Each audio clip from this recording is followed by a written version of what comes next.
Hello, felines and felidae, cats and kittens, humans and variant humans, and all races, classes, and subclasses. Welcome to another episode of Brenny the RPG Cat. I started this episode, I wanted to start this episode maybe about 2 hours earlier than I usually stream on a Saturday because I did have some extra time in order to stream tonight. I wanted to cover a lot of bases when it comes to my usual stream format. I did want to take some time to do hashtag writing the RPG, which is my standard format that I use where I specialize in writing RPG scenarios. And I'm writing the second part of a RPG that I am going to be writing for another streaming channel, and it's a Essence 20 Power Rangers RPG. We're calling it Power Rangers Lost in Time. It's going to have a different name when it premieres, but we're going to get back to writing that. We're probably going to be writing that for a couple of hours, and then for the rest of the stream, we are going to play Magic the Gathering Arena. Magic the Gathering Arena. Isn't that special? And so I bought some new virtual card packs, and I get ready to start the game. And yeah, we're going to play some of that. So let's go ahead and let's get started with this afternoon/evening stream. And let's do a segment of writing the RPG. Okay, so let's see. So the first thing I forgot to do is I forgot to turn off my Elgato from last night. So let me go ahead and just turn that off, and then, whoops, display capture is set to the wrong window.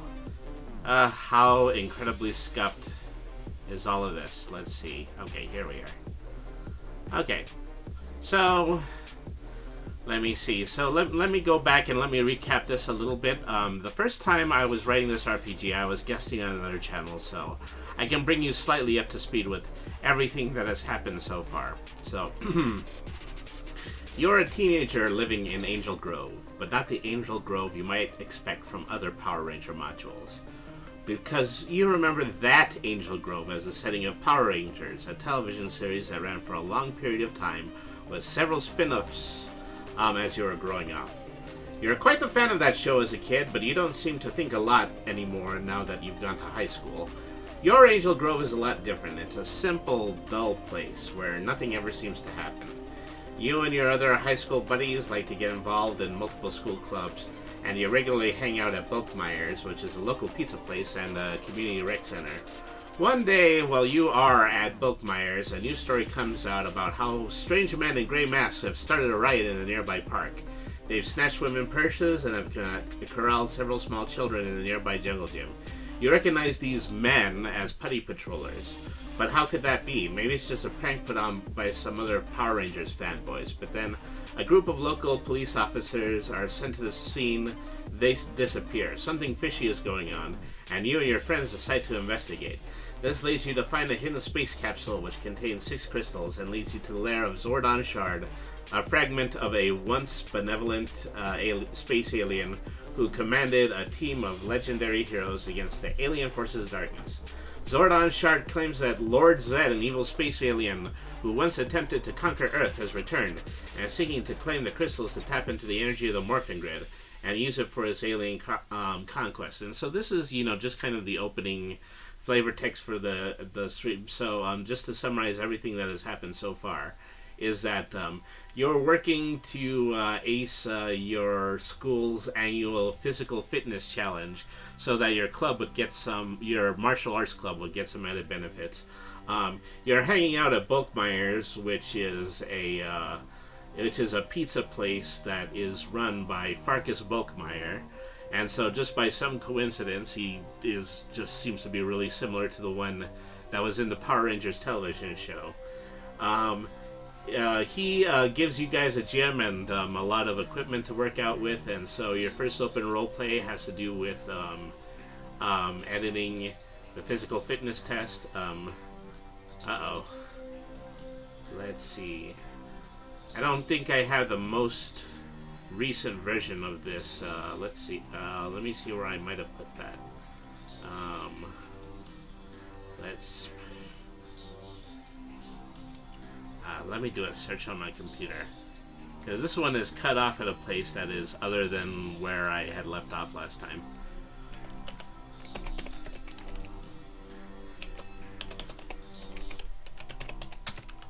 Let's see.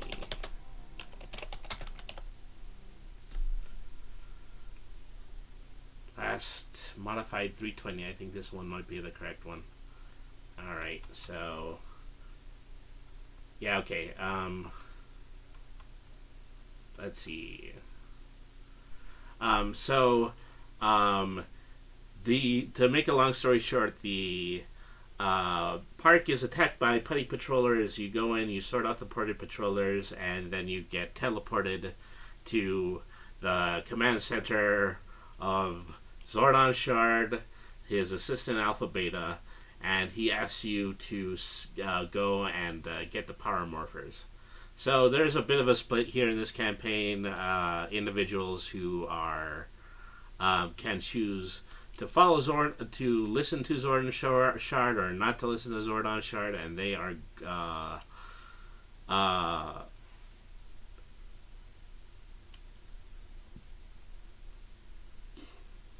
so they just have the option of listening to Zordon Shard and going at the morphers, or returning to the park, at which they would probably wind up attacking the first monster, who I had written down over here. He's threat level 4, large, health 6, toughness 16, willpower 10, and has the ability to turn innocent bystanders into brass. So, like brass statues. And so everything right about at this point seems to be pretty cut and dry as far as Power Ranger scenarios go, until the characters actually manage to get their hands on the power morphers. As soon as they morph, they are transported to the Time Force future. In the Time Force future, they are told that they had illegally taken some of the Time Force power morphers. And so Commander Logan is, they meet Commander Logan, who was a character from the Time Force show. And also Jen Scotts, who was the Time Force Pink Ranger. And they have an opportunity, in order to return to their own time and summon the Megazord. The Megazord, from the situation where they have to summon the Megazord, of course, they make the brass monster grow, and they have their first Megazord battle. And so this leaves us off to an investigation that they're going to conduct when the player characters go back to Bulgmeyer's. They begin to discuss what might have been the hiding place of the Megazords in this timeline, and it seems that Farkas Bulkmeyer actually knows what happened, but he doesn't seem to be willing to share it. So this is this place where we left off, and this is where we're going to begin writing. So now, something that I have to put out as an aviso is that we're not going to write the section where the Power Rangers investigate and find out where the Megazord has been hiding, because that is something that's going to be a major spoiler, and that is going to prevent. That's going to prevent the story that I'm writing for the other streaming channel from being particularly interesting. So I'm not going to write that right now. What I'm going to be writing instead is I'm going to go to the very next monster battle, and I'm going to get to the next. I'm going to get into the next Megazord battle. So that's probably what is going to make up the bulk of what I'm writing tonight. So we're avoiding spoilers. We're going on to begin to write another pretty typical Power Rangers Monster and Megazord session. So let's see. Somehow the music that I was listening to just completely conked out on me. I've been using Slipstream in order to provide licensed music for this channel, but it's kind of fallen apart on more than one occasion. So I don't know if I'm going to continue to use it. Maybe I'll look for another service. A lot of these services, they seem to work just to a certain extent, and then they just kind of tend to stop. So I don't know what to do about that. Probably get my best recommendations for streaming music from this point forward. But anyway, let's go ahead and let's continue with our writing. Okay, so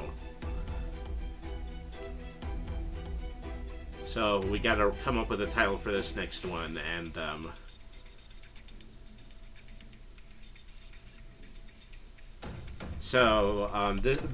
title of this next section is going to be called Flying Flotsam.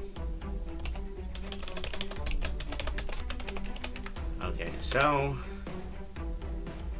all seems to be going well.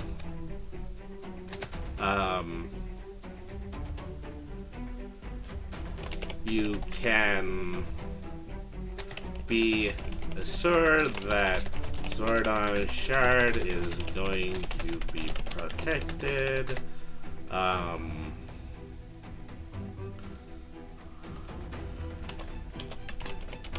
Bulkmeyer is once again reunited with his best friend. So that's Bulk and Skull. I'm not even going to make any illusions about that. That's really what I'm going for when it comes to that. All right.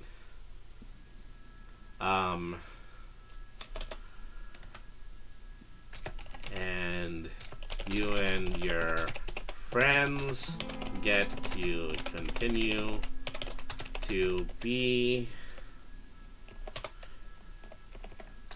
Power Rangers. What could go wrong? What could go wrong? Something has to go wrong when you add that into a role-playing scenario. Okay, so let's see here.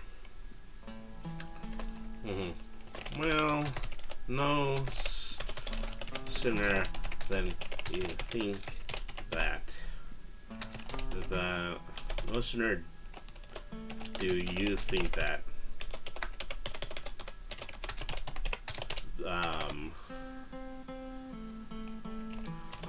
Well, no sooner. This is creating an awkward sentence. No sooner do you think that. No sooner do you possibly think that. Well, just as soon as you think that, Lord Zed strikes a pile of engine parts with his magic lightning, and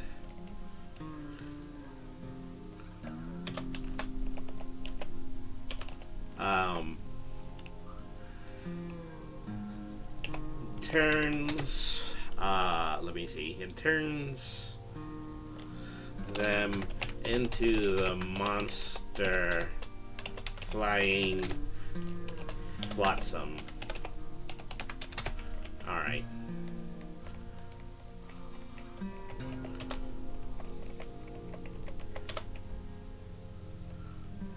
So, it's clear that he has learned the secret of the Zord's hiding place as well. And I guess I'm really just kind of being vague at this point, because I want to I still don't want to spoil this for the people who are watching, but I am going ever so slightly into what the into what actually happened during the scenario that I am preventing people from seeing. All right, so let's see this. And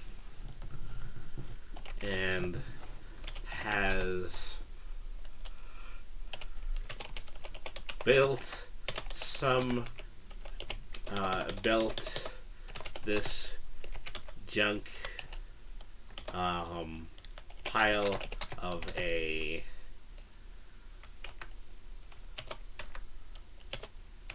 monster in order to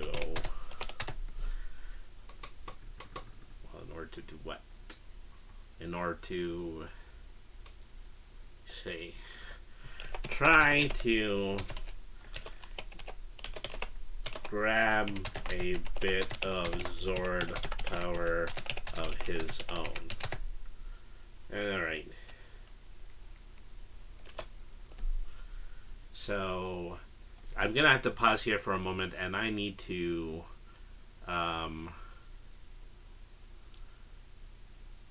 take a moment in order to open up my PDF of the Power Rangers guide. Let's see here. Where did I leave that? Well, of course, I left it in Adobe Acrobat. It's got to be in one of the recent files. Here it is. Okay, so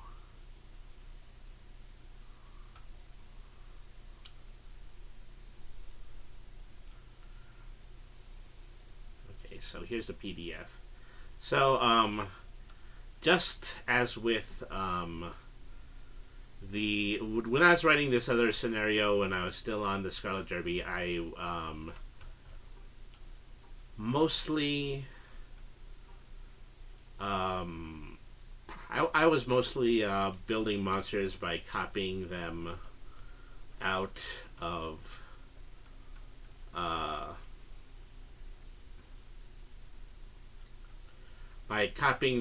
the example monsters that they have inside of the game, which are directly taken from the original Mighty Morphin series. And so that is very much what I'm going to be doing here. Well, as handy as this PDF version of the guidebook has been, it hasn't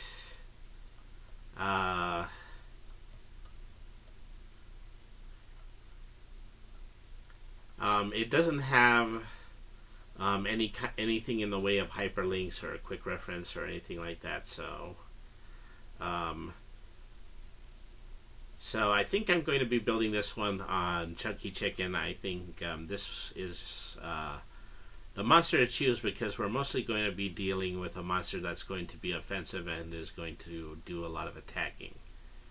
And so when we created the brass monster for the previous section of the campaign, we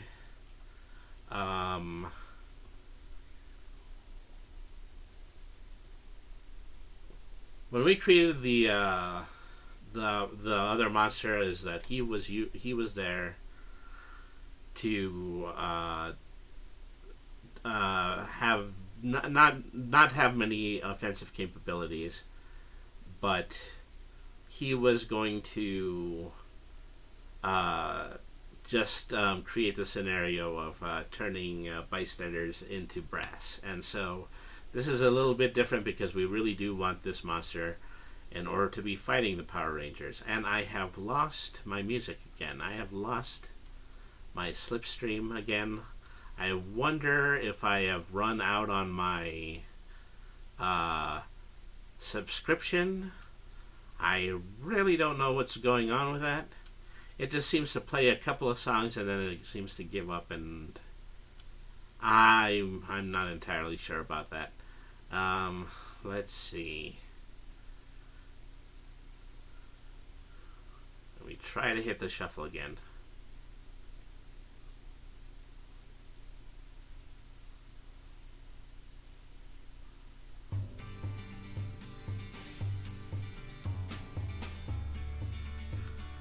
Let's see if that will stay on for a significant amount of time.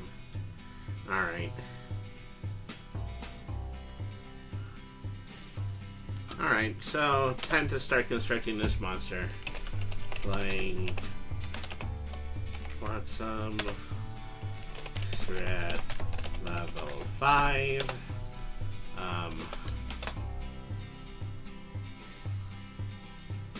Let me see. Health of 5, toughness of 16. 5, toughness 16.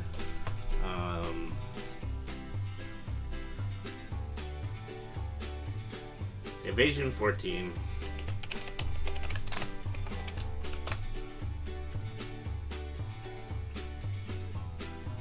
Willpower 12 and cleverness 11. Willpower 12, cleverness 11. And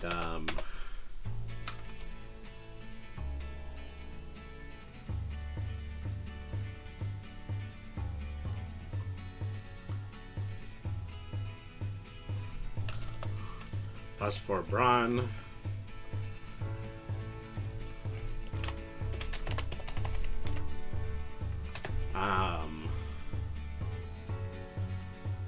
Brawn, plus D8 melee.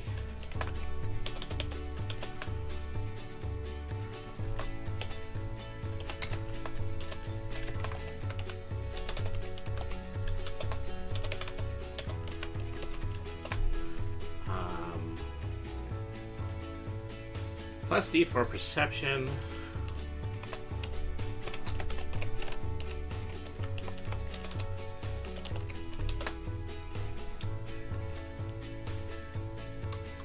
Then plus D4 stealth. Alright. So Chunky Chicken only has a giant scissors attack. I might give Flying Flotsam more than one attack. So let's go ahead and well, let's put in attack. Okay, propeller blades. Okay, so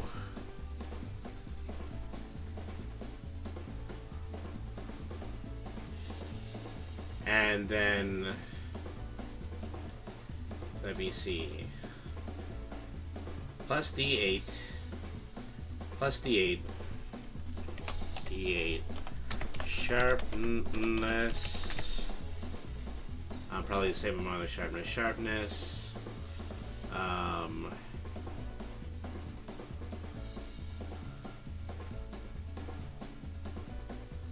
D8 with reach. Reach and sharpness damage. Okay, so that's how that goes. Alright,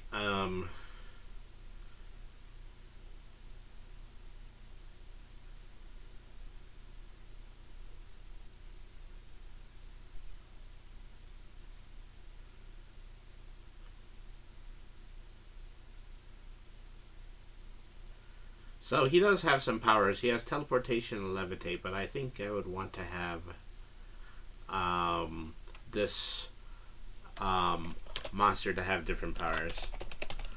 So, well, for when you're talking about a giant airplane power, is that you're going to want them to have something similar to a Lightspeed Dash, where they could move through characters and they can do damage to them as they pass by. So, trying to figure out, you know, what to give that for flavor text. How I'm going to name that. How I'm going to name that.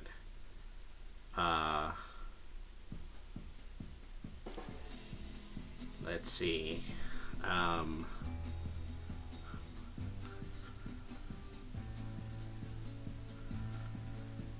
I'm trying to think of like what kind of airplane related terms I could use. And so I've been thinking perhaps using landing strip, but probably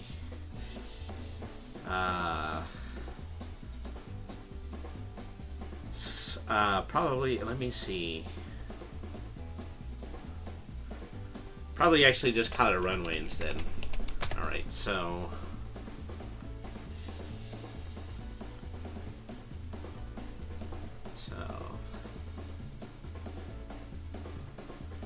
how does speed work in this game? So I know that his normal speed would be 30 feet. Okay, so runway, flying flotsam can move half of his movement, which is 15 feet in a straight line and attack anyone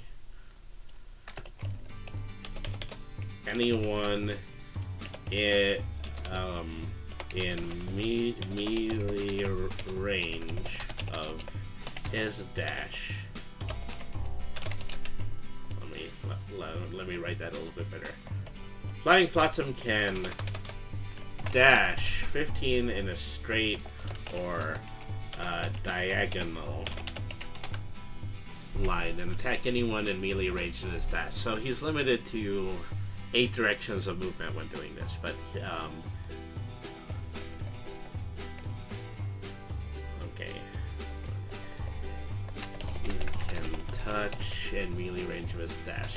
Whoever he touches will take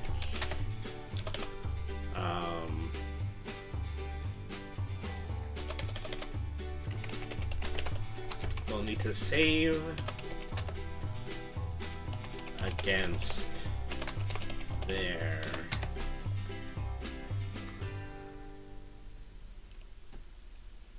speed roll or take 1 damage. Okay.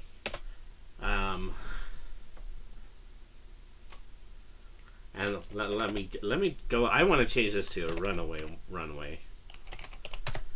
Because that just kind of sounds a little bit more Power Rangers. The player, I swear, the player does not want to play. I created this general stream playlist at that one point that had 102 tracks.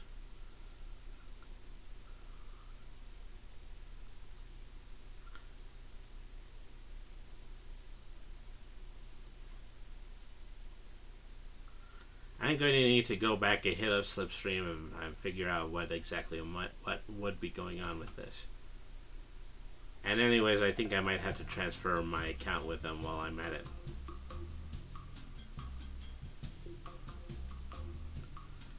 Alright.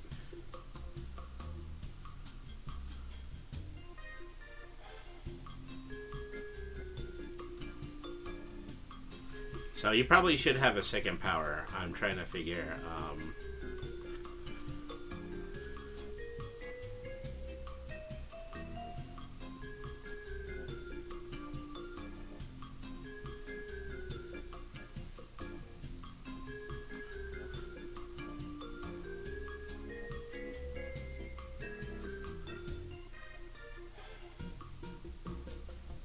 What would you expect from a out of control giant airplane?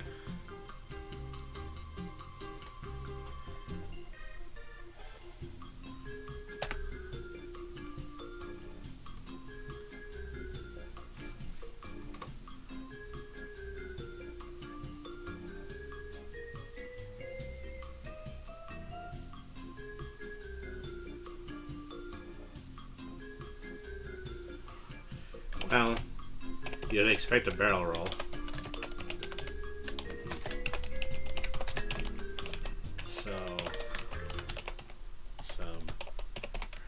removes a piece of his junk exterior and tosses it within a 15-foot range of any character. This when this piece of junk comes into contact with a player character, it explodes, and characters need to roll a speed or other agility skill to dodge or receive 1 damage. So I don't want the the way that health points work in this game is that you only get single-digit amounts of damage that you can deal. So you have to, be conscious of that, and you have to not punish people too hard.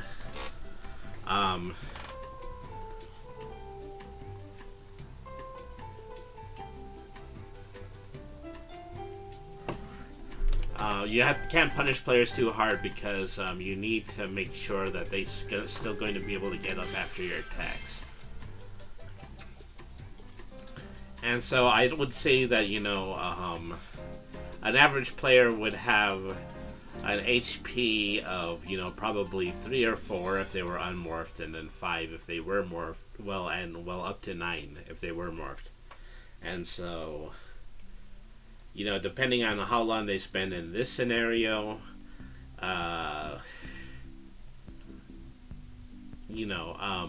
so given how much HP the monster has, I believe that he has a health of 5. And so, but that's not the end of the battle. As soon as they go from 5 to 0, then that's when Lord Zed will turn them into a giant. So,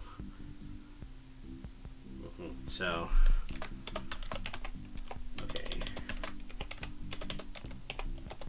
Full players. Let me see. Multiple players are going to will need to roll their dodges at the same time to avoid this attack. Additionally, if 2 players are next to each other, they can so I don't know if you should probably pull your dice rolls in this game. It's probably more likely that you need to take the better of the 2. Okay. If additionally 2 players are next to each other, they can assist with the dodge roll and will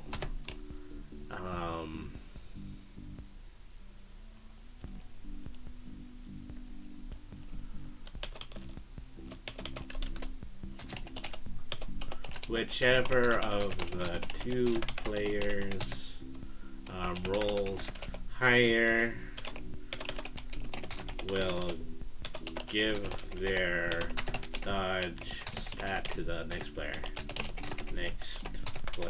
Okay. And let me limit that to morphing. Alright.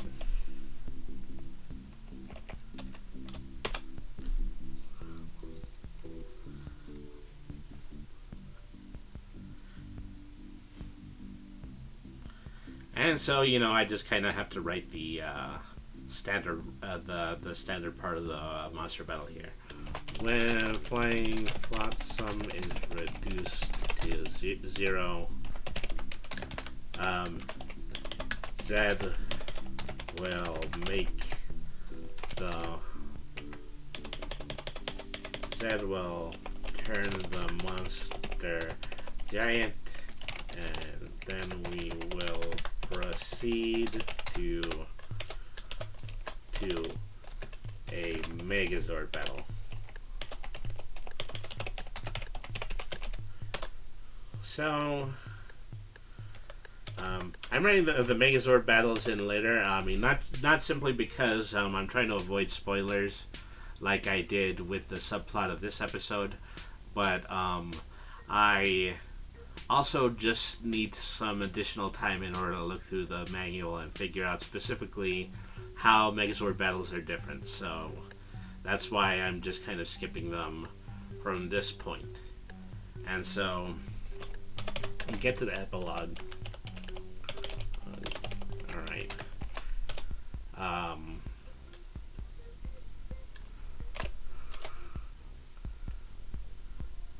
Okay, saying goodbye to Jen. Okay. Okay, so you return to the command center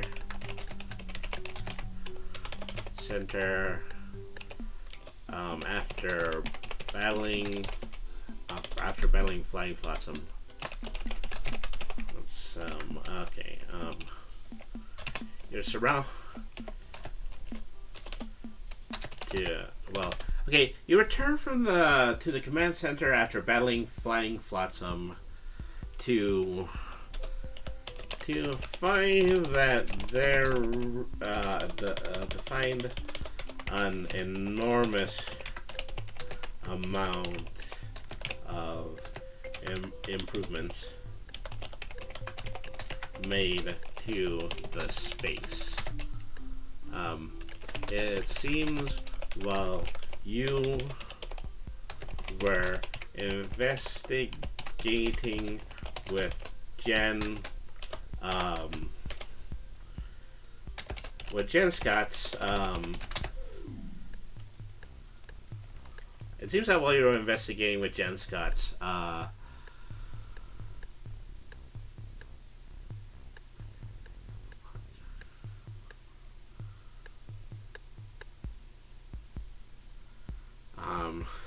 Time Force began investigating the command center. They say that your story checks out and you're acquitted of everything you were accused of when you took the morphers first. Also, they've built a bioorganic, and that's really just technobabble, bioorganic. They built a bioorganic chamber, time chamber around Zordon Shard, which is sure to keep him alive for many years to come.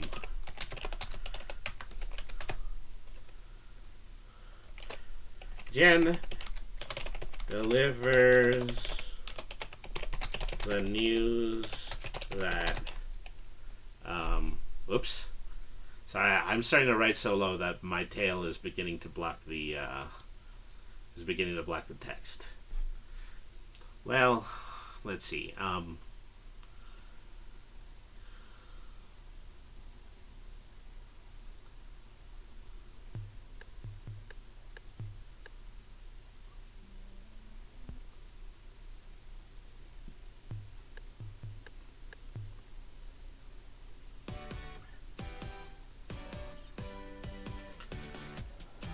Okay, let me see. So from now on, you and your team are deputized members of Time Force. It will be your assignment to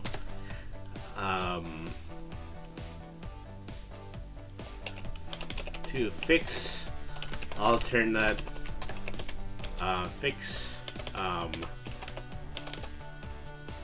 time anomalies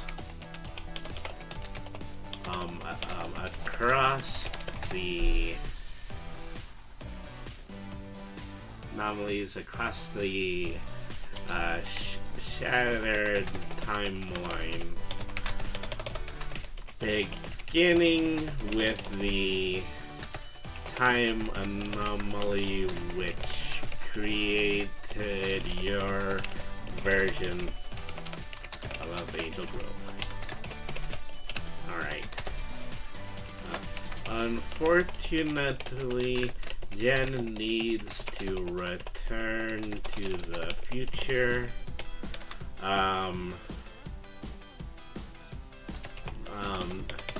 To go on another assignment.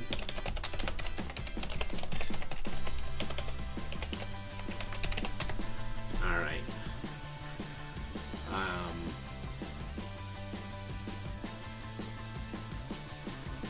to another assignment.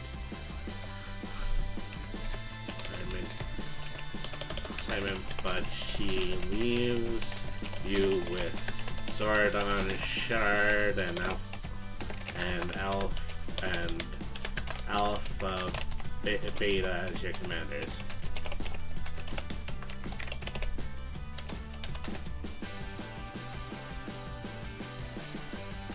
And so you are looking forward to future adventures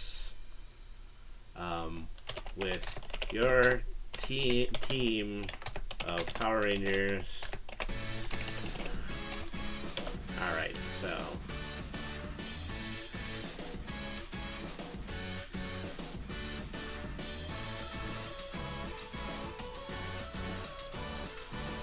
and that is the end of episode 2. Alright, so that's all the writing that we've done so far. I am going to begin episode 3.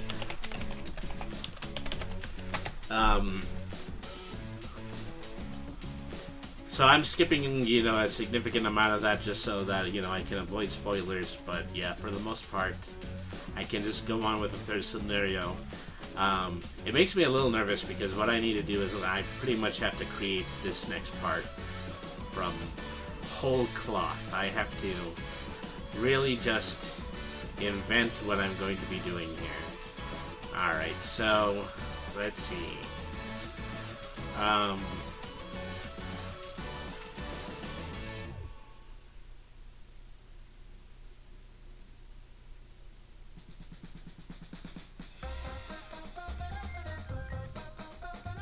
So this should be the episode where the fake Lord Zed is revealed and is given an original character identity. So this is, I'm thinking really hard about, how to make this introduction.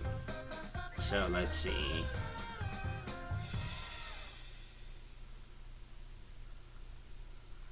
I remember the name that I wanted to use for him, but I also thought that the name that I was going to use was a little bit similar to a particular role-playing game show, and I'll write it out just to show it to you.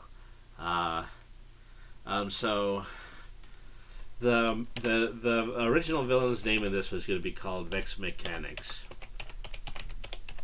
which is, probably sounds extremely similar to Vox Machina, or it sounds like the character Vex, who is actually a character in Vox Machina.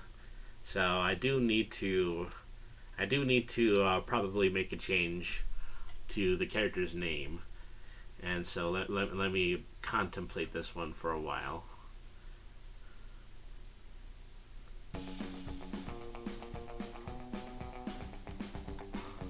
see. I don't think I had loop on. Maybe loop will keep my background music playing.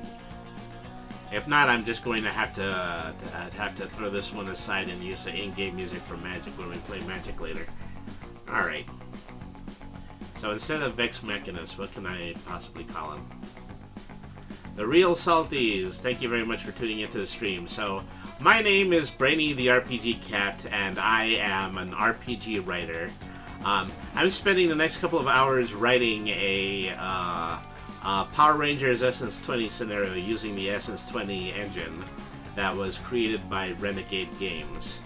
And so I'm going to be writing for probably another hour, and then I'm going to go into a game of Magic the Gathering Arena. So thank you very much for tuning in, and thank you for your interest in the stream and what we're doing with the stream. And so right now is that I had a test name for a character, for a main enemy character who was named Vex Mechanics, but I need to change that now. Let me see, something that just kind of has a similar kind of theme, like Vex. Let's see. Well, okay, I can't use Vex. Okay, I can still use Mechanics.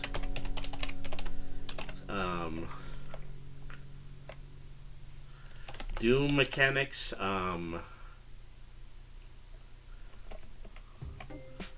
You know, I'm trying to create a character that has elements of, you know, not necessarily machinery, but certainly technology.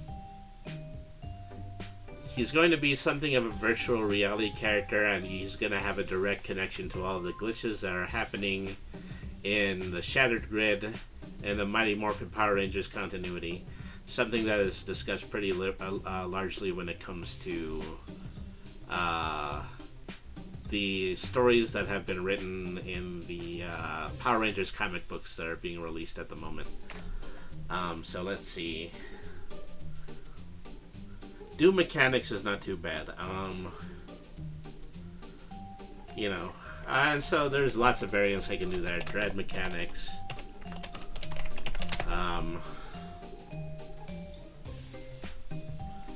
Malevolo Mechanics.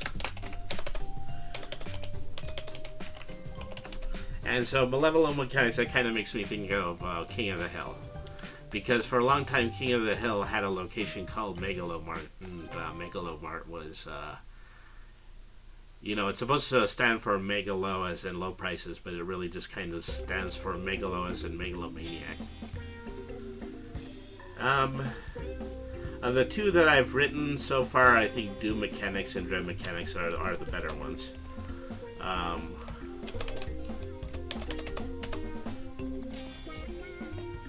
Alright.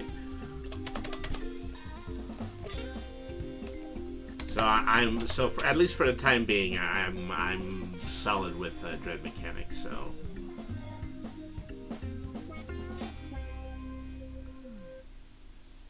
So I'm trying to think, so now I've got to begin writing the scenario. We open up with the kids at Angel Grove High School again.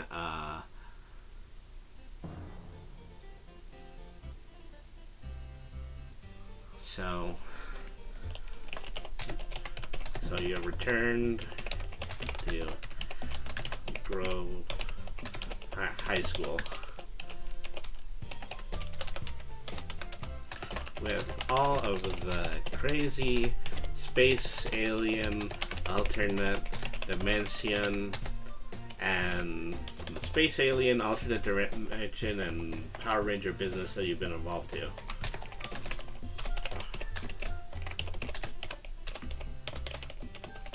Okay. You have been involved in.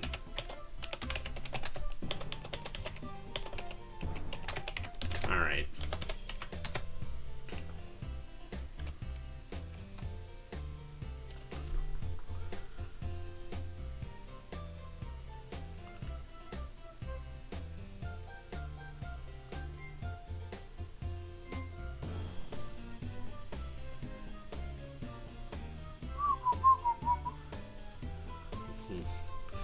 You barely forgot about the physical fitness test.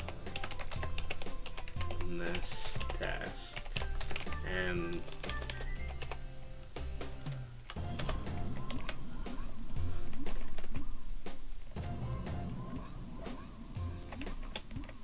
alright.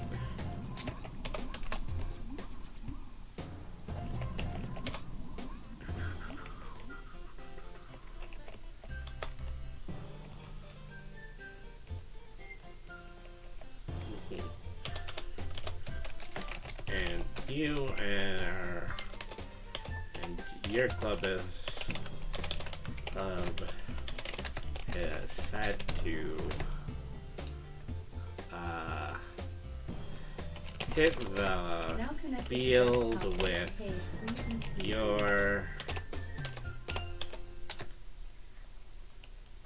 and your club is set to hit the field against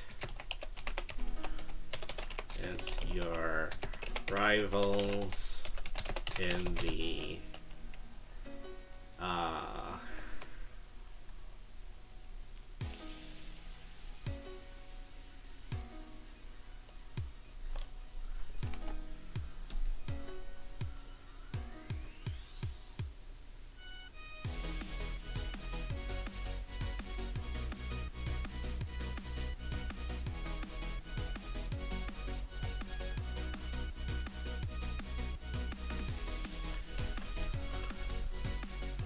what would be the exact opposite of the martial arts club?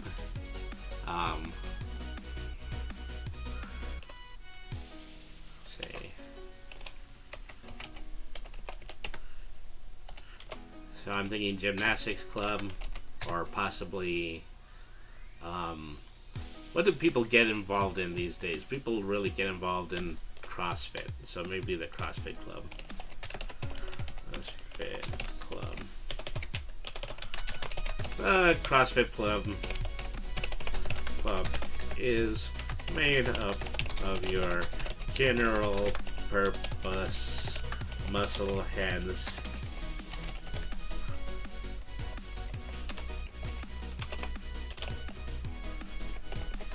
They're not going to take the prospect of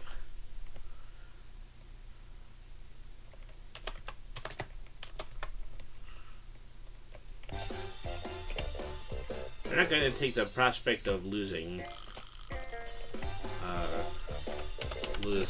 lying down. And you also find out that among the participants is Eugene Skulovich's nephew, son, Spike. Alright, so far so good.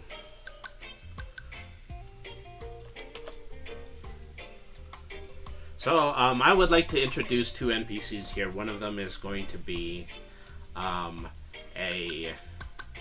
of them is going to be Spike Skulovich, but the other one is going to be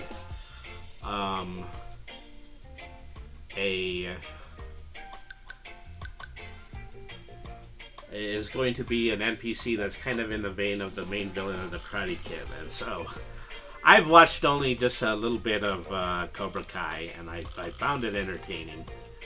But, you know, things are not going to be as morally gray as in that show.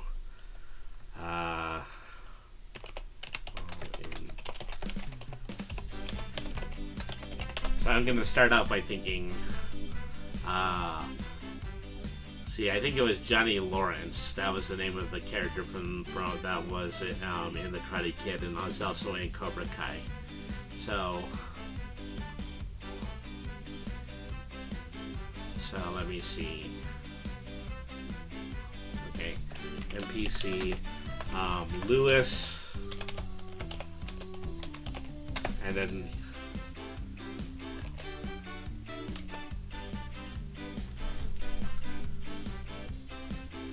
I wanted, let me see, Lewis Wallenberger. That's good enough. Alright. So, Okay, Lewis is the head of the school's CrossFit club. No, he's a bit overcompetitive and a real loud mouth bragger when it comes to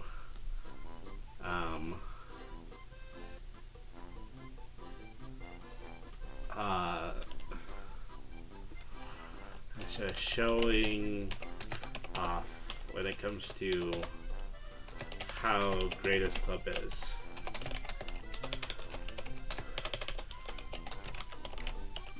Yes. Even though he's a pest, he is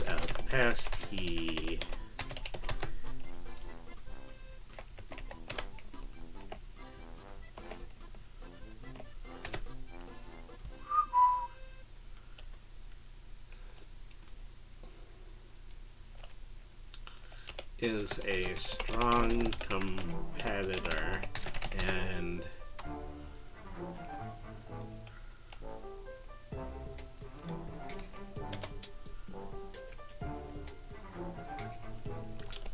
you know that if you sleep on him, he's going to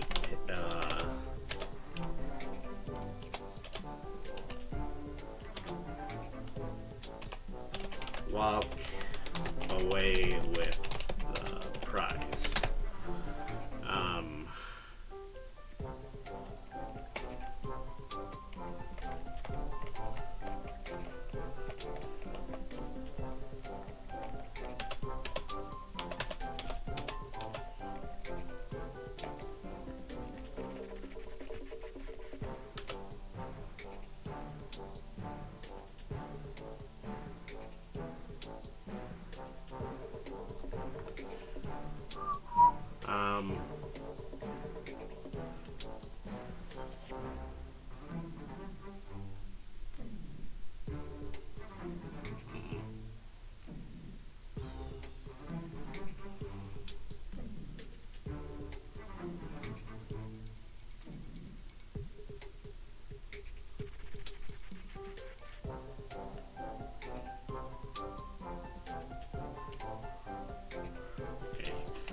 And so I think there's a little bit more I need to have for that description, but I'm drawing a blank on it right now, so I'm just going to go ahead and I'm going to move on to the next.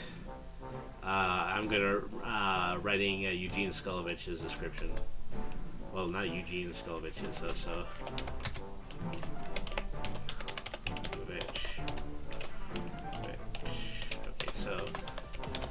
Pike is Eugene Skulovich's son. Who just began attending Angel Grove High after getting kicked out of private school.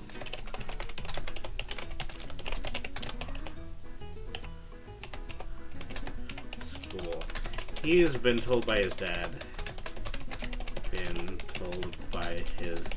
that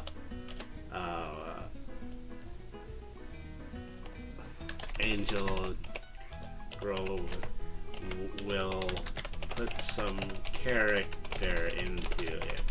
It's a real shame that he's involved with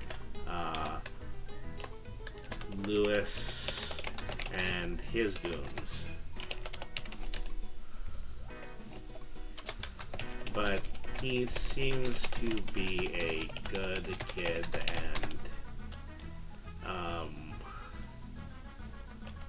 won't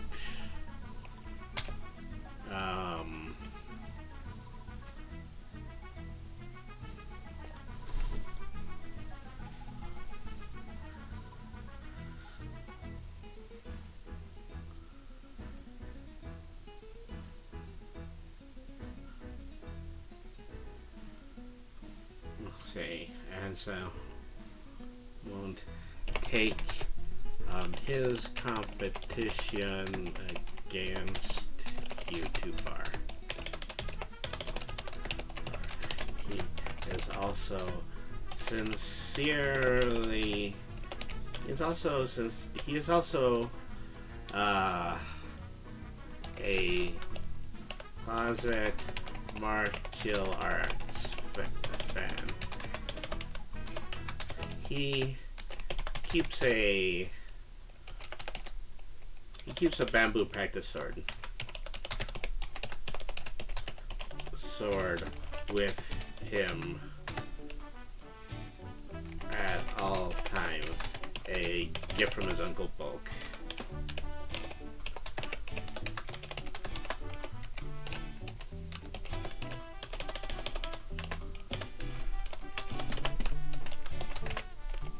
So with Spike, we are folding in a little bit of continuity from the Power Rangers Samurai TV show, which is why, you know, I want to give him the wooden sword as a means of identifying what his character is, and I'm probably going to write it in that if you can appeal to his secret desire to become a samurai and show samurai nobilities, and eventually he's going to leave Lewis and he's going to start joining your side and joining with your team in order to make this successful. Alright, so let's see here. So once again, we are creating an open roleplay.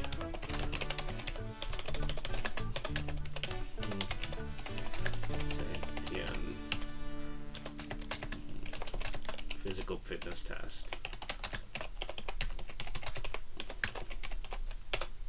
Alright.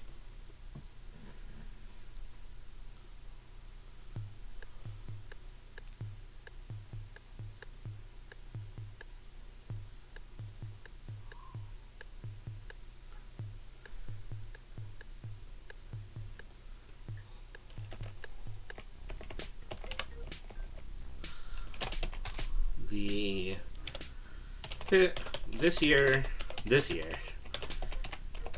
the physical fitness test takes the form of a triathlon, and so I'm going to have to look up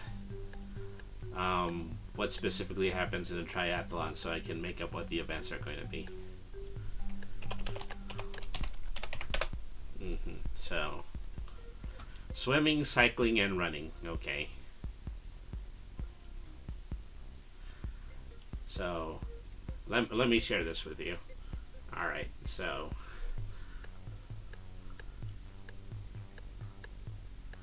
the Man Triathlon. Okay, so today, swim, Ironman series. That's not quite what I'm looking for. A triathlon is a multi-sport race consisting of swimming, cycling, and running over various distances. So,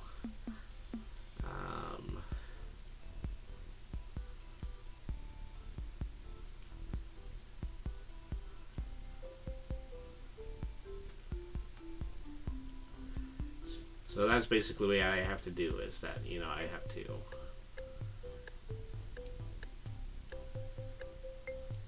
triathlon and fitness, see swimming. I wonder if it has to be within this, in this order. Let's see.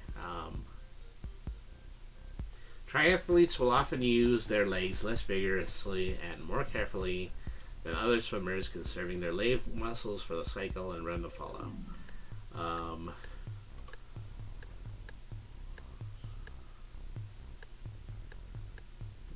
Let me see.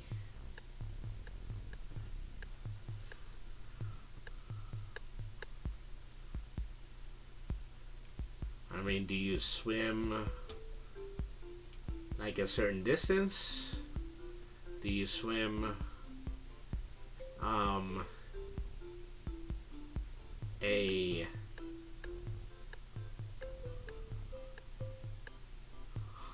You swim a certain amount of laps.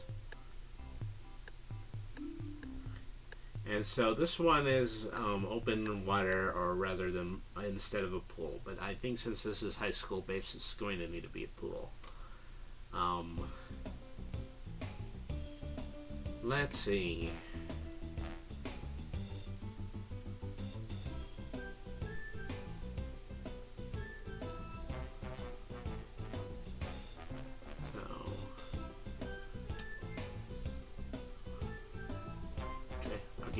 So, you know, beginning with one lap, again,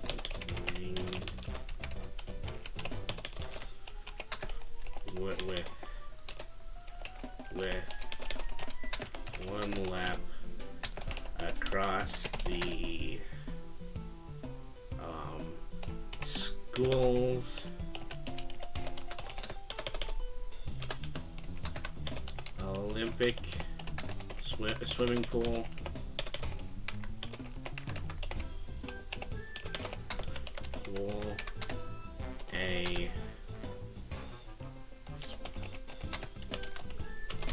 A run, a 5 kilometer runs. 5 kilometers is the same as how many miles?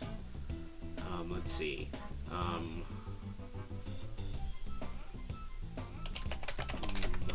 in 5 kilometers. Alright, like about 2.5 miles. Okay.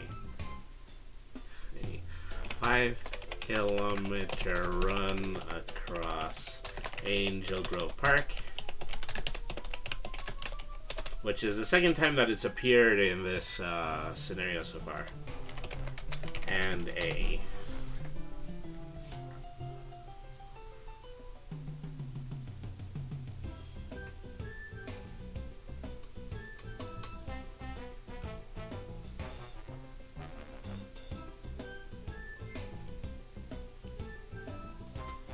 And so that covers swimming, running, and then what's the third event?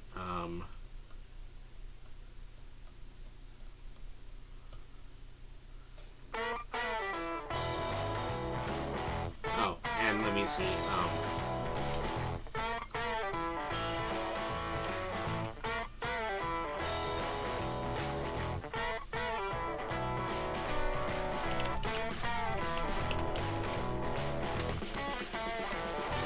Bicycle race to the finish line at Boldmeyer's parking lot.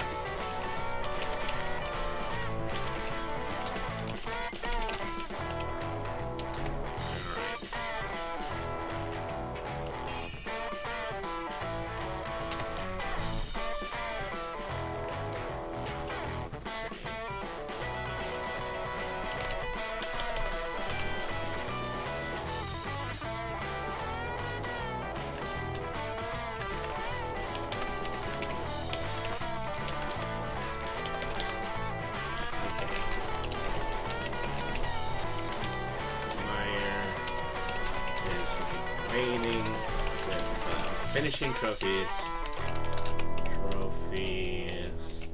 and pizza party for the winners. Alright. There's nothing like, you know, taking a bunch of serious high school athletes and feeding them a whole bunch of pizza afterwards. I mean, that's the way I would have it, but I've never really been all that serious an athlete. Alright.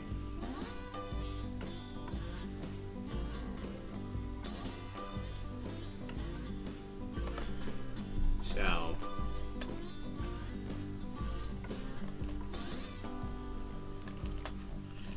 the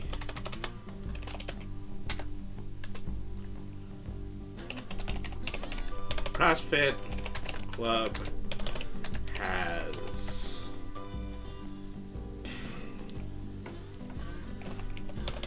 Spike as its, well, as a third, as their female competitor, Sharky, as their swimmer. So Sharky is a reference to a character that was deleted from the original run of Mighty Morphin Power Rangers, who was supposed to be a female friend of Bulk and Skull. They just couldn't figure out how to write in the character, but they never used her. But, you know, it certainly sounds like somebody who would be really good on a swim team. So, let's see. Sharky as their swimmer. Spike as their runner. And Lewis as their biker. Alright. You have to decide which three members of your team team are going to take which positions. Alright, so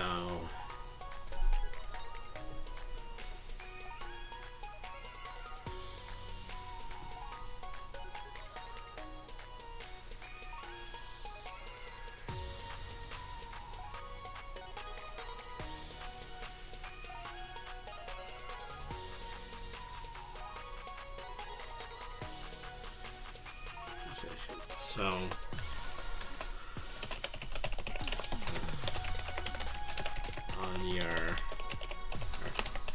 character sheets, speed, strength, endurance, and what's a good biking skill?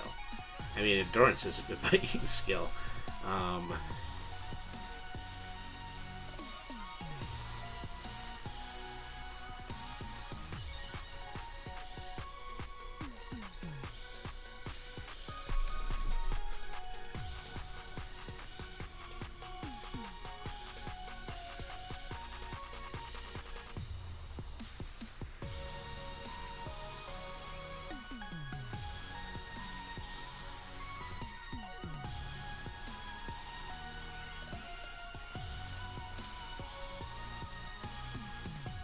Endurance and agility.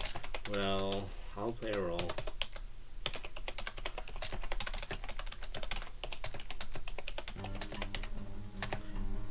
In winning this competition. And so it occurs to me that I'm going to need to write down these specific stats for the three people you're competing against, but that's something I'll probably end up doing later. Alright.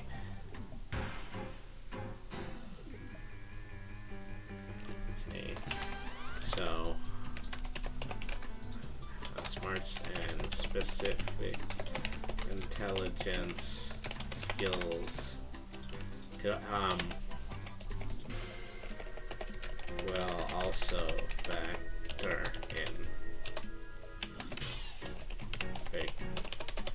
because your competition each have specific mental weaknesses you can exploit.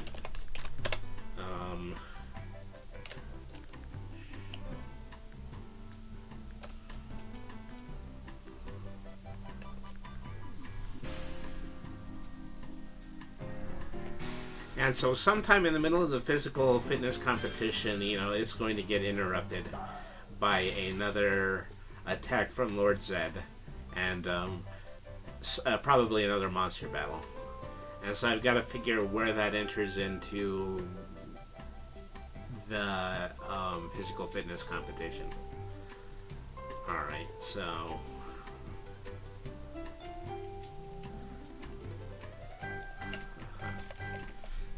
it is possible for the NPC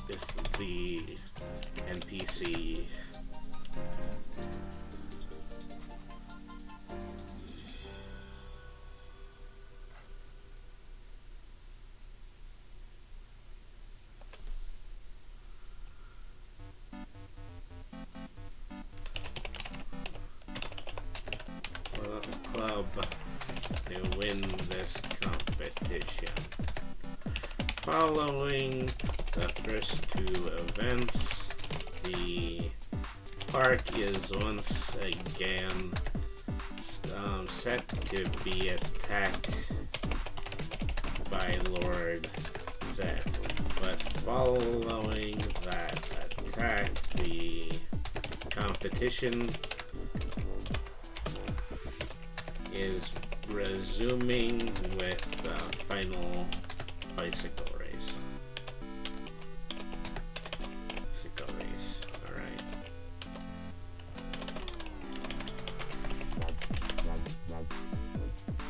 Okay, let's give that a save for now.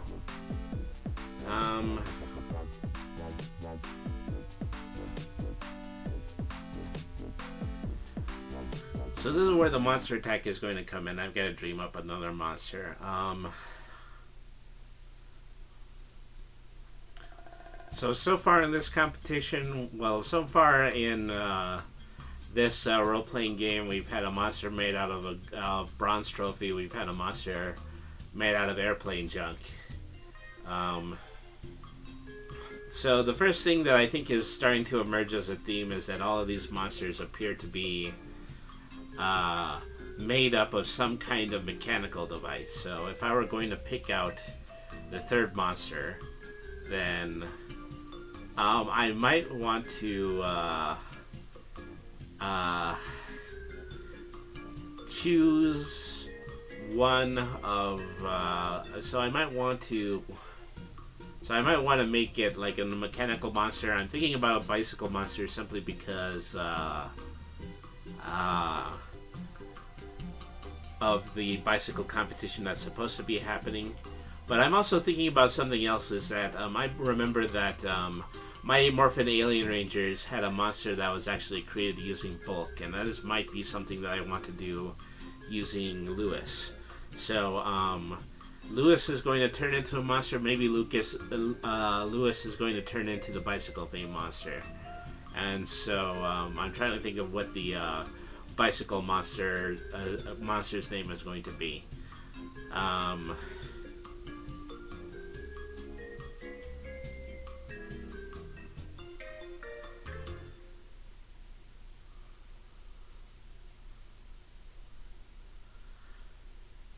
So, immediately the name Whips and Chains comes to my mind, but I think that might be too much of an adult connotation for a Power Rangers game. So let me think for a minute.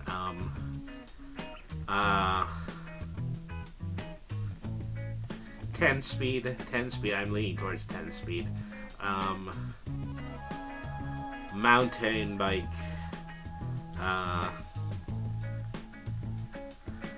Gear shift. Gear crank. Pedal to the metal. Metal pedal. Pedal metal. Maybe pedal metal. Alright, so yeah, I think that's what it's gonna be, pedal metal. Alright, so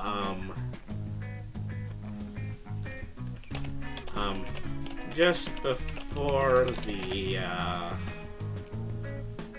bicycle race is set to start, Lord Zed hones in on Lewis's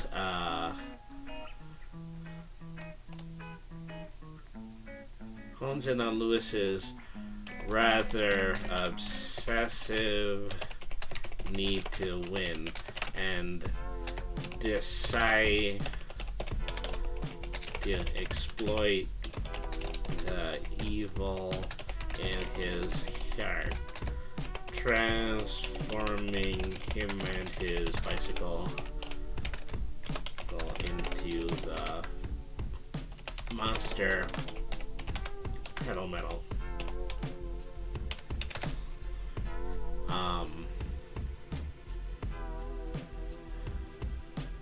So, unlike the two monsters that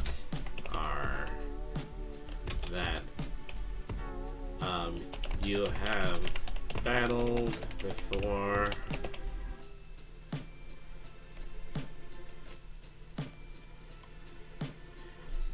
And so I shouldn't go straight to the monster battle either, as I probably should write in a putty segment as well. Alright, so let me see here.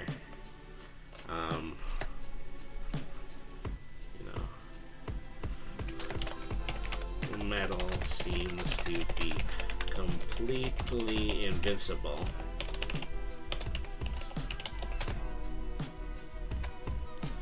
Due to his unshakable desire to destroy the Power Rangers. Okay, so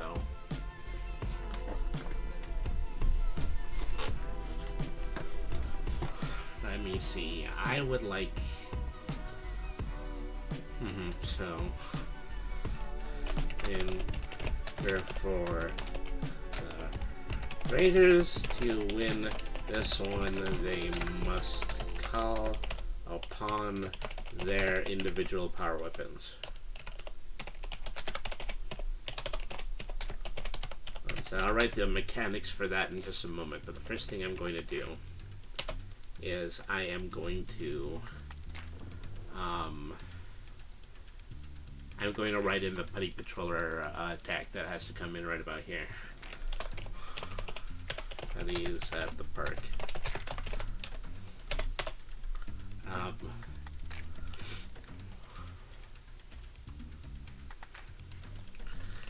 In the middle of your battle with, in the middle of your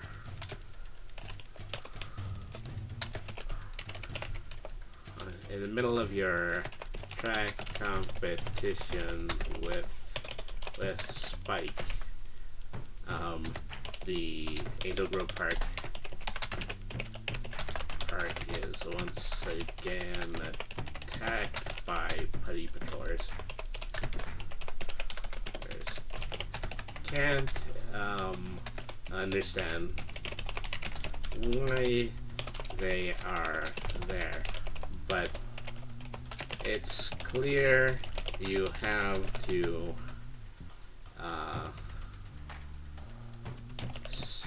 sort them out before they hurt any innocent bystanders.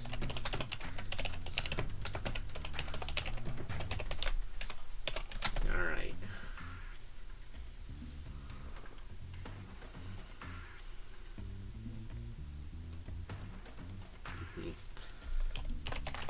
Battle begins with Spike. Well,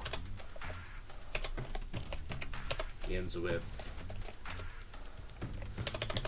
only Spike and the player you chose to run the race with.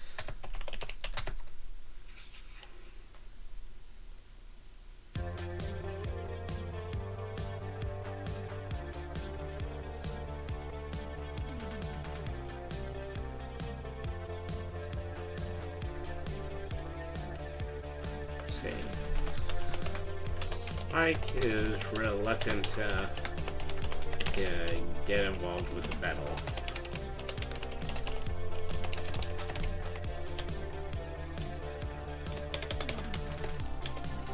And let me start by saying, and the other Rangers will take a single full round to make it to the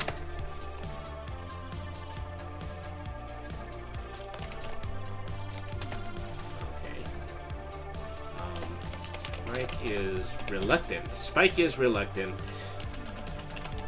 to participate in the fight, but a convincing smarts or street what was that called? I don't think it was smarts and charm, but something about being streetwise and then having streetwise tactics. Let me open up the manual for that. Let me see. you have a, let me see, you have a social score. Okay, well, social score will make him,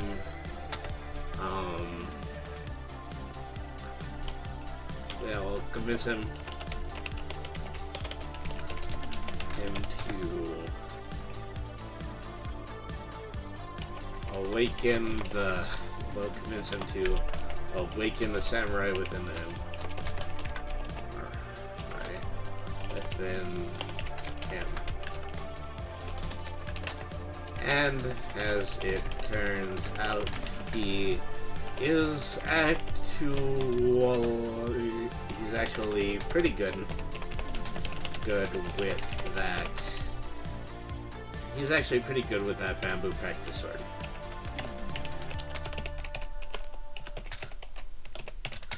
And so I'm going to have to write, number of putties, maybe put in the putty patroller guide into this section again, but I'm not going to do that right now.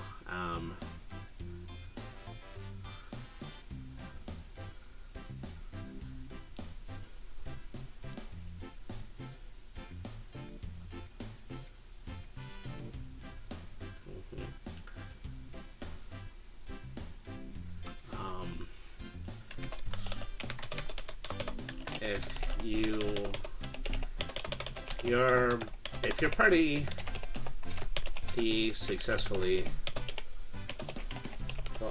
fully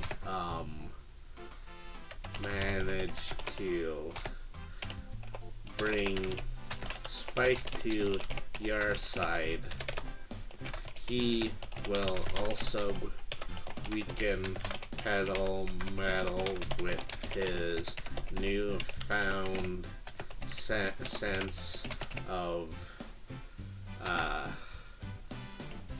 self-respect and fair play. It's corny, I know, but that's really the kind of thing that would work on the original Power Rangers. And so I'm going to need to start writing Pedal Metal's monster stats now.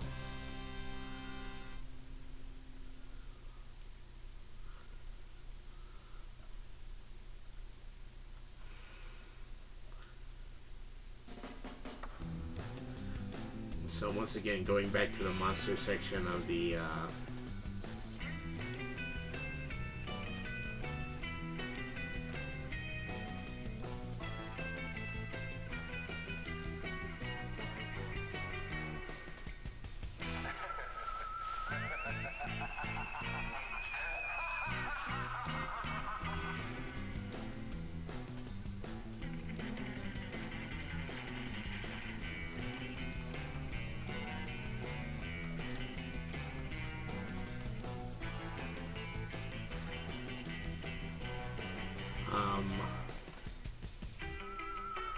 I'm just wandering through a role-playing scenario. So let's see here. I built my first monster off of Pine Octopus, my second monster off of Chunky Chicken. Who am I going to pick on normal? Probably Polludicorn, because Polludicorn is number 7, so we're ranking slightly up when it comes to monstrous threat levels. We're going from level 1 to level 4 to level 5 to level 7. Alright, so let's go here.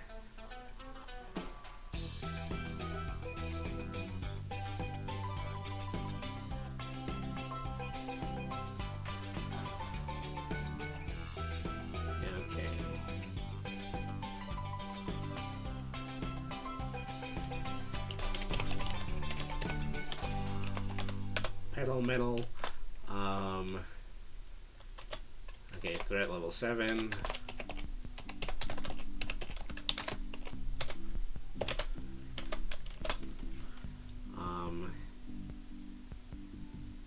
Size large, health 12. 12.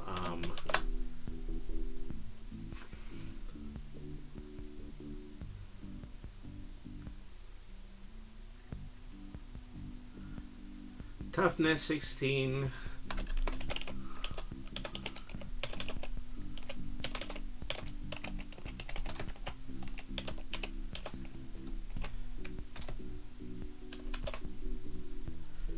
And what was that? Health 16? No. Evasion was 16 and cleverness is 16. 16 and then cleverness is 16. 16.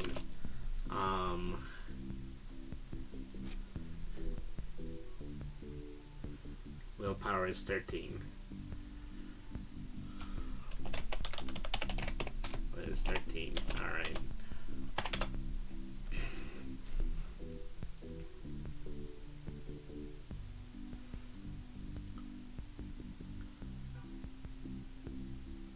Ground movement is 30 feet and aerial movement is 60 feet.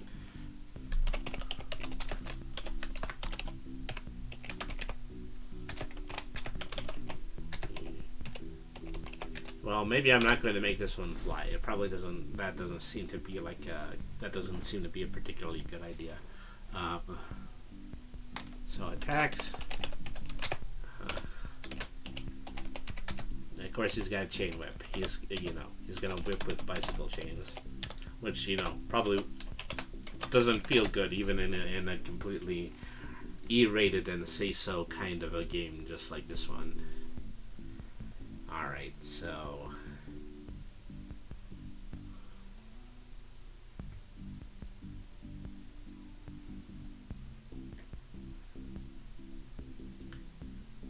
and so as strong as this is going to be, I'm going to go back to Flying Flotsam and I'm going to borrow his reach and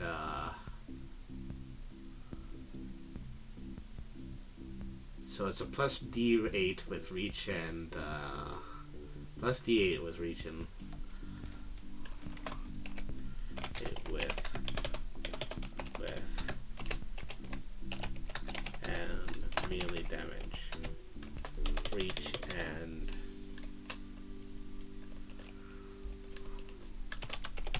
bludgeoning. I need to look up what specifically that is called in the manual, but it technically is just bludgeoning damage.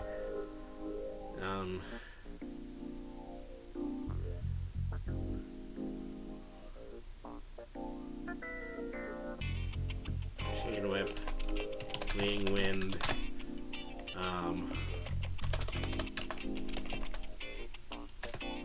so chain whip, wheel, whirlwind.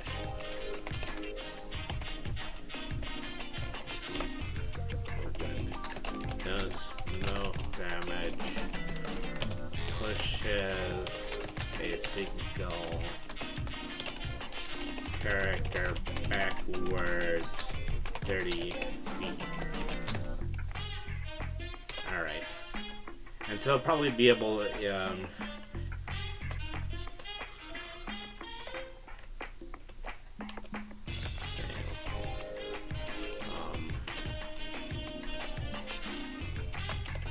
I want to give him the ability to use both of his attacks in one turn, but I think that's something that I should put under powers instead of attacks. Okay, so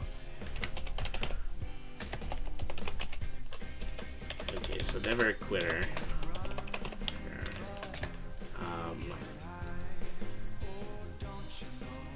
Okay, pedal metal has the ability to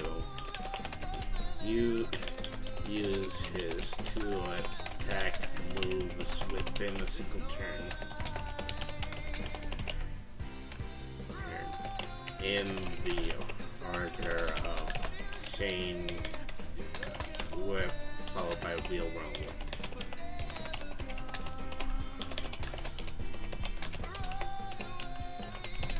Okay.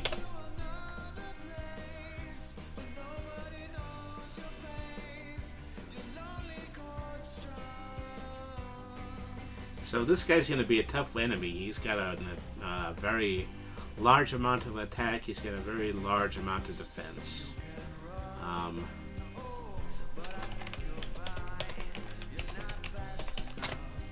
And I've never written weaknesses up to this point, but this is probably the first one that has to have a profound weakness. And it is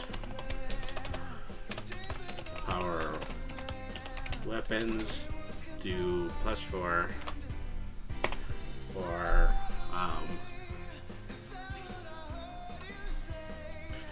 to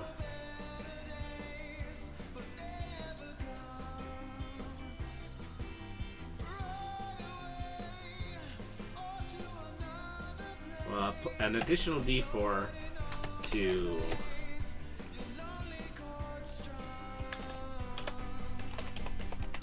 attack, defense, and damage. Alright.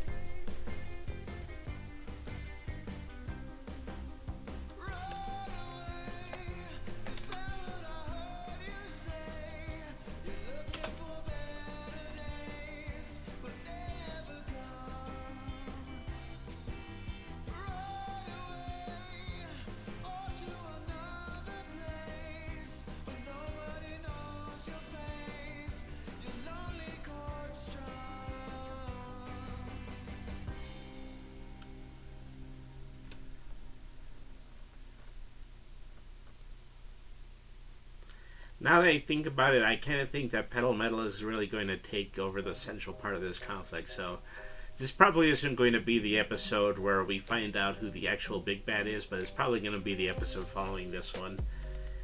Let's see.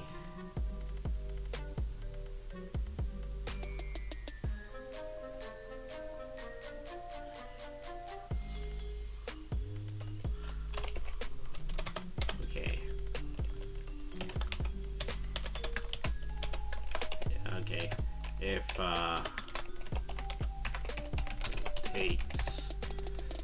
if Pedal Metal takes one hit from the combined power weapon, then he will be destroyed. Without a Zord segment.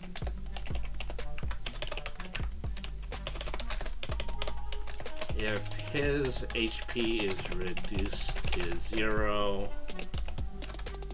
without a hit from a combined power weapon or weapon, then he will be allowed to grow giant. And so this is specifically in reference to the episodes of Power Rangers where they were capable of destroying the enemy solely using the power weapons.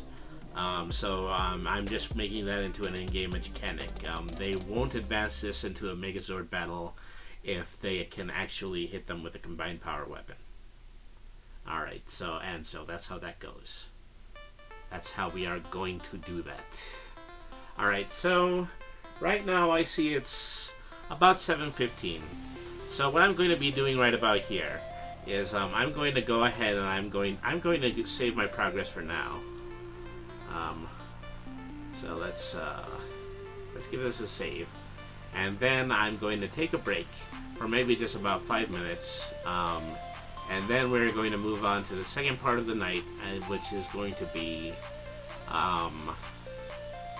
our playthrough on Magic the Gathering Arena. So, thank you everybody for tuning in so far. Once again, I am Brainy the RPG Cat. Thank you for tuning into the stream. Stick around everybody. We'll be right back.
Hello, everybody. Welcome once again to the stream. So we just finished up doing a little bit of writing the RPG. Is that we put ourselves in the middle of our Power Rangers role-playing game scenario once again, and we wrote ourselves well into the third episode of that. And so we're going to be done with that for the next couple of hours. What I'm going to be doing is I'm going to be dedicating myself to playing some Magic the Gathering Arena. I just opened up a new account, and it's really simply because I wanted the account to say Brainy the RPG Cat on it. Yes. I mean, this is the severe downside to being a cat, is that you always want your own name on everything. And so I had to start over my Magic the Gathering account. I'm still in the middle of doing the opening quest of the game, but as of right now, I do have the ability in order to play some games online, and I am going to be taking advantage of that right now. And let me see. I did still want the Slipstream music on. I think I accidentally just closed the browser window, and now I just don't have music anymore. So let's go ahead and let's hit the vibes. Let's let me see. Hopefully I've got things under control. But let's see. So if I go to the RPG section now, and if I shuffle play, I think it's going to play all the way through. Alright.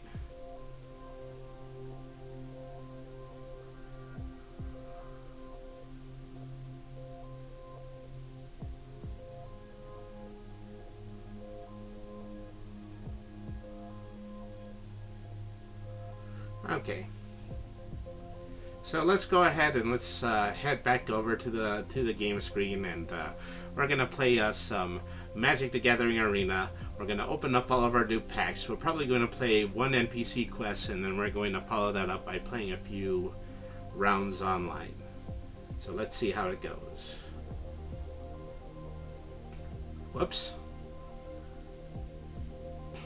Well, I misfired on the magic when it comes to that one. I misfired on the magic that was going to get me into Magic. But anyways, let's start opening packs. Alright, so I have 15 Kamigawa cards, 15 Kamigawa Neon Destiny cards. I have a pack of Midnight Hunt, a pack of Strixhaven, and a pack of School of and a pack of Forgotten Realms, Dungeons, Dragons themes card. Oh, I have Kaldheim and Zendikar Rising too. So let's start at the end. Let's open up all of the single packs. Then we'll move on to the 10 or 15 card packs that of Kamigawa. All right, so open this one up to start with. Okay, so the rare is called Jace Mirror Mage, which is a Planeswalker card. When he enters a battlefield, if Jace was kicked, create a token that has a copy of Jace Mirror Mage. So he has the ability to clone himself. Iridescent Hornbeetle, Demon's Disciple, Tajiro Snarecaster, Haggard Constrictor, Marauding Blight Priest, who's a Vampire Cleric, Cascade Seer, and Anticognition. And all of these are the first times I've ever collected any of these cards. Okay, so I'm looking out for just the majority of packs that I'm going to open up, and then I'm probably going to build a theme deck based on whichever one of these packs chooses to net the most cards. And right now, Black Magic seems to be winning. Elder Fang Disciple, who's an elf cleric, sadly not another vampire. Another vampire would be useful. King Herald's Revenge, Death Knell Berserker, creates a Zombie Berserker token, Grimdragger, Frostbite, and let's see, Glimpse the Cosmos, Path to the World Tree, which creates bear tokens, and Tegrid, God of Fright, which comes with its own artifact, which is Tegrid Lantern. Okay, Now the Strixhaven. Okay, so Quadrix Campus enters the battlefield tapped. Mercurial Transformation, Quadrix Campus. So I'm getting a lot of green as well. You know, green and blue also a very distinct possibility right now. Blood Researcher, Agonizing Remorse. Alright. Now, this is going to be fun. This is the Forgotten Realms pack. I am... Let's see, I have Demogorgon's Clutches, the Book of Wild Darkness, which creates zombie tokens. I think that's 2 sets of plate armor cards. Ranger's Hawk, Inspiring Bard, Charm Sleep, Spare Dagger, Artifact, and then 2 Armory Veteran cards. Okay, now Midnight Hunt.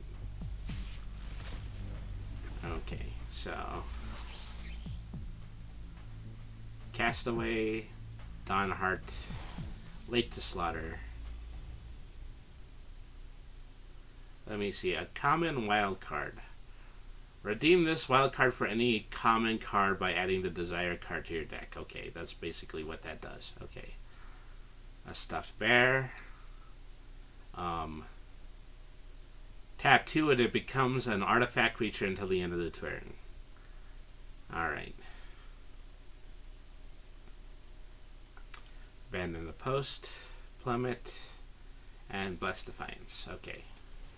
Now this is the first set of Kawagama Neon Destiny cards. An uncommon wild card. So now I got a wild card for uncommon cards now. Alright, so Explosive Singularity, Malicious Malfunction, Tamiyo Safekeeping. So I'm very familiar with all the cards in this set because I actually have a lot of physical cards at this point. Dromeda's Puppet, Uncharted Haven, and Futurist Sentinel. Okay, so I think I'm going to have to open the rest of these as singles because I didn't get the times 10 when I first opened it. Okay, so let's see. Assassin's Inc. This is a saga card. It's Hideseku Consumes All, and then Vessel of the All-Consuming, which is an Ogre Shaman card. Alright, so Go Shentai of Hidden Cruelty. Interesting to see cards such as shrine cards. I know it's possible to make a card entirely out of shrine creatures. Alright, so let's see here. Kaito Shizuki. He's a planeswalker. And so this is different from the black and blue card that I use in my commander deck. Essence Capture, Intercessor's Arrest, Network Disruptor, Nezumi Blade Blesser, Kami of Industry, Spell Pierce. Okay.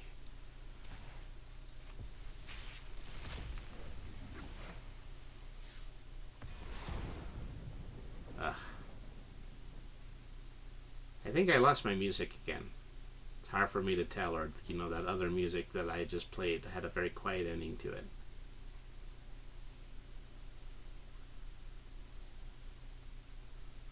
When will this ever end? This issue that I continue to have with this. Anyways. Okay, Spirit Sister's Call, Enchantment. Historian's Wisdom. Crackling Emergence, Sleeping Rise Infiltrator. Akiba Reckoner Raid and Nezumi Road Captain.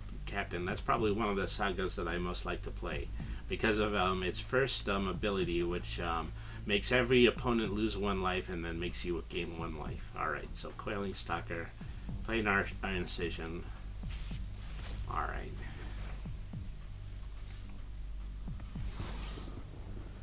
Okay, Tamiyo Completed Sage, along with the notebook, Tamiyo's Notebook artifact. Unforgiving One, Rabbit Battery, another common wild card. Okay, Moon Snare Specialist, Planar Incision, Rugged Highlands, and Bloodfell Caves. Alright. So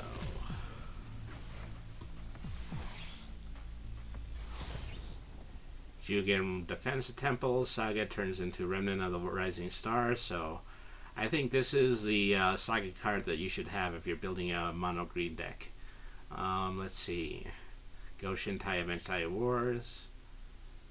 Well, it's an enchantment creature. It's a shrine.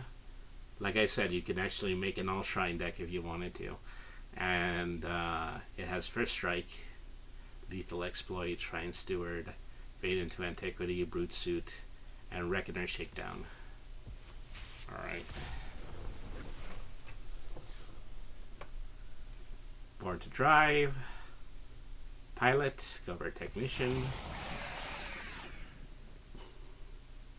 Progress Tyrant, Imperial Oath, Peerless Samurai, Geothermal Kami, Cyber Trespassers, and Kami's Flare. So what does this one do? It's 7 mana and it's a blue card. Whenever you cast an artifact, an instant, or sorcery spell, copy that spell. Alright.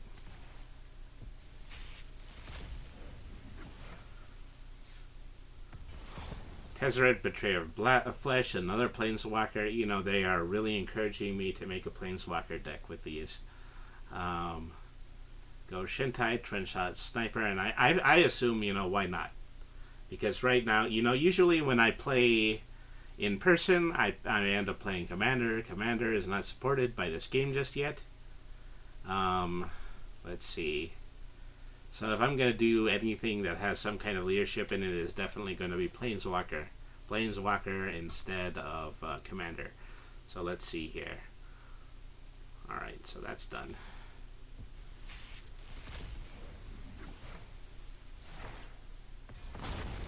Okay, Kuro the Boundless Sky creates spirit creature tokens. And so there's a good scheme for a all spirit deck when it comes to Kamigawa as well. An uncommon wild card. Yes, and return to action, Ecologist Terrarium, Dismal Blackwater, and Bloodfell Caves. Alright.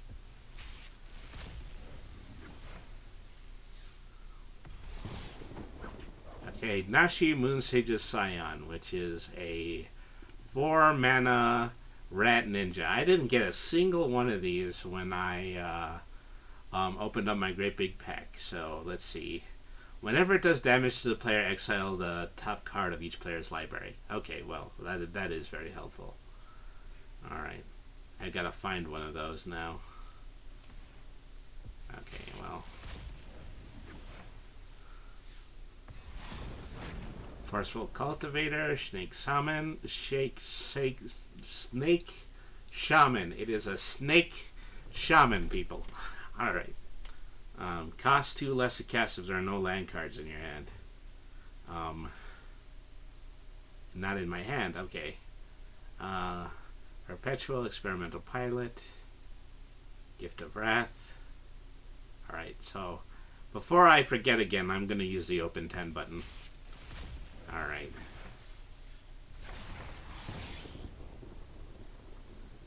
Undercity Plunder, Kami of Morning, Mythic Rare Wild Card, so that takes the place of any Mythic Rare card. Kami of Morning, Fragment Reality, Molten Impact, Imperial Blade Master, Inchblade Companion, Jukai Liberator, and Soul Servitude. Okay.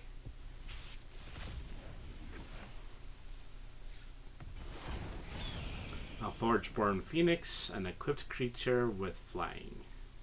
Well, a creature, an equipment, artifact creature that can give other creatures flying. That's what that does. Okay. I am rather intrigued at the prospect of making a red deck now. Alright.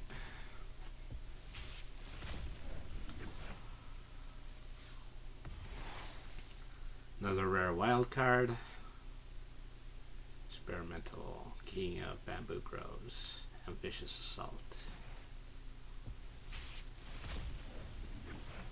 I mean, making a 60-card deck using these, just nothing but Kamigawa packs is within my reach, because I have unpacked at least, well, let me see, that's 3, 4, 5, 6, 7 cards per pack. Well, what I need for 60? 7, 14, 21, 28, 35, 42, 49, 56, 63. I would need 9 packs, and I have 14 of them. Alright. Okay. Kamiya Transmutation. Okay, well, that's a spirit card. Each permanent card in my hand perpetually becomes an artifact in addition to other types. Kamiya Bamboo grows. Mirror Shell Crab is a great tank card for these sets.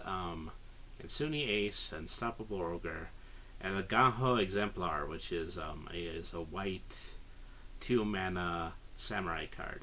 And a lot of samurai cards are in the white section. Alright, so yeah, have decided I've completely and totally given up the ghost when it comes to using the canned music, so I am just going to go ahead and I'm just going to start using the in-game music. Alright.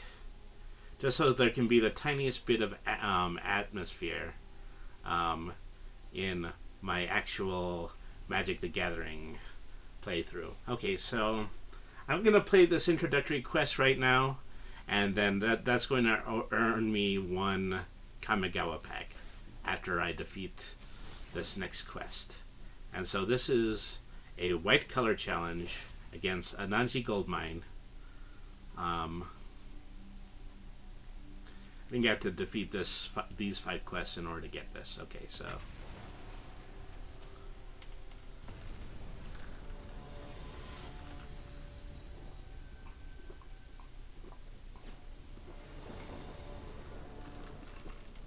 alright.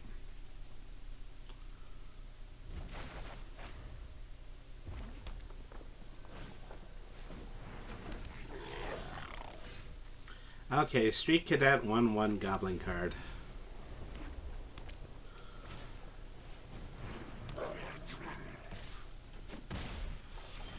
How does that work? Whenever a 10 Street Cadet becomes blocked, create a Goblin creature token. Alright. I'm going to be dealing with multiples of goblins not too long from now. Okay, well, lead with the effect free card. It's a 2/2. Okay, Raid Bombardment. When a creature with power 2 or less attacks, it deals 1 damage to the player or planeswalker. Okay, so put on another planes card. Let's bring out Hallowed Priest. This is the Human Cleric. Let me see.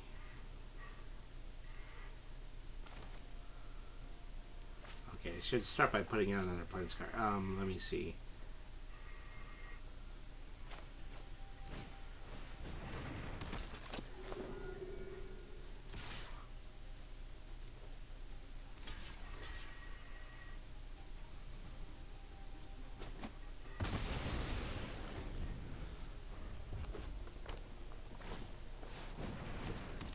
I killed both of the goblins. I was expecting goblin tokens to come out afterwards, but maybe I misread what that card's effect was.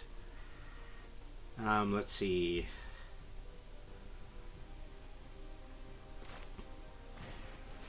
I have a lot of these Hollow Priest cards.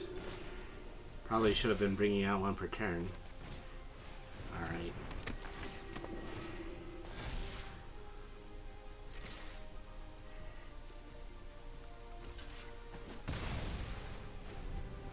Oops, I probably shouldn't attack because they had a higher defense.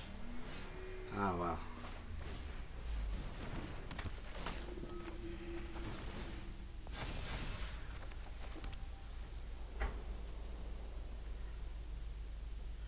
Okay, I've got 1 4/4 attacker.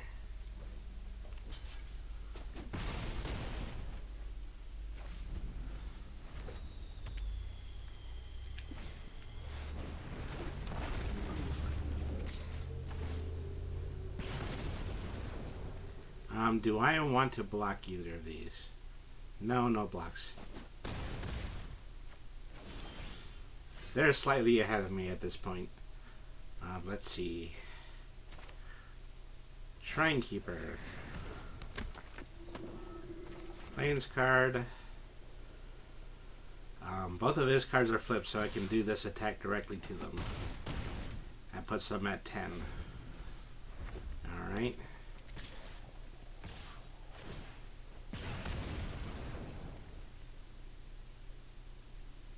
Who do I want to block? 2, 3, and 4, 4.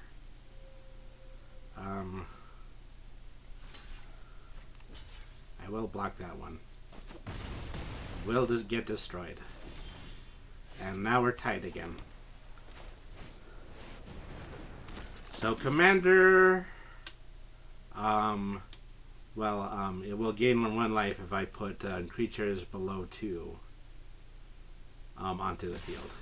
But I will attack with my 2 attackers. Hopefully this will be over by the end of the next round, but they still haven't played an ace card yet. I'm a little nervous about that. Let's see. I am blocking with Commander. Alright.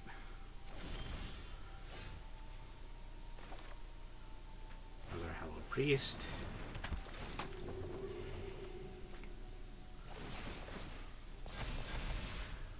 Alright. 2 combat.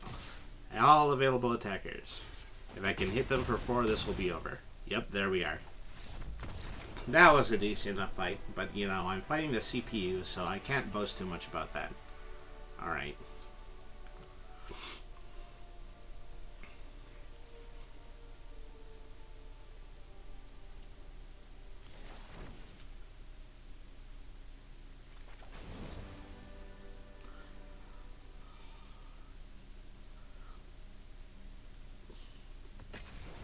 Okay, time for round 2.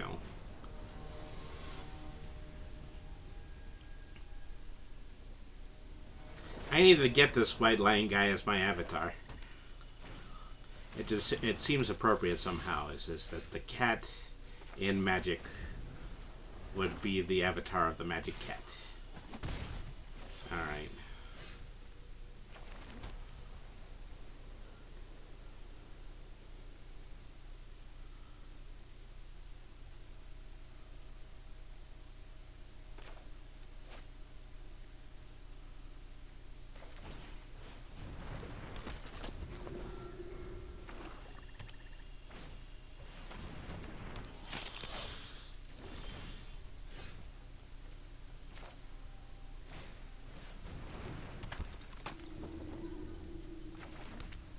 Plains card again.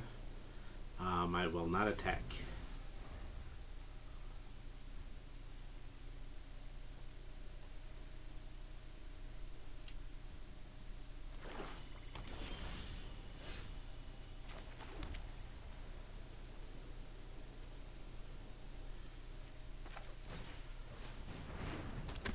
I don't think they want to attack me either. Well, now I have a 2-2, so let's send my 2-2s after their 1-1s.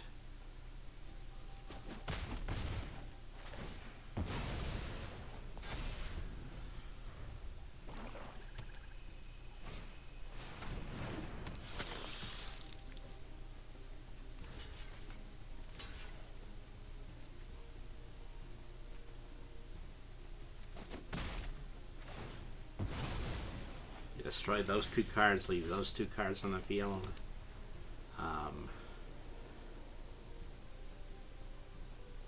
Enchant a creature, give a creature 3/3 and flying, and I guess I'm going to use the priest, who is now up to level 5 now.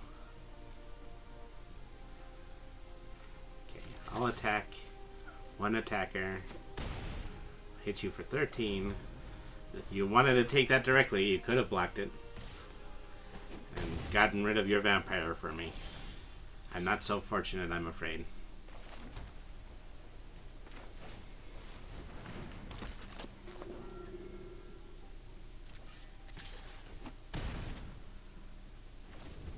I've got a 5/5 flying priest blessed by an angel with spinning wheels, baby.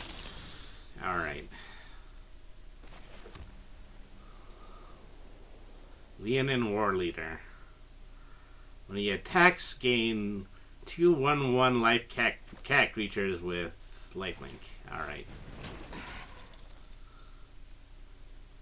Okay, well, I'll attack. Of course, they're going to block with both. Okay. I don't think it matters which order because they're the same cards. Alright.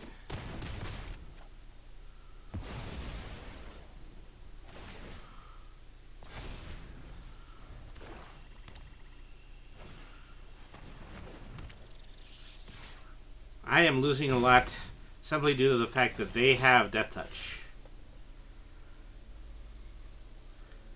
Nothing in my hand except for 2 tactical blockers.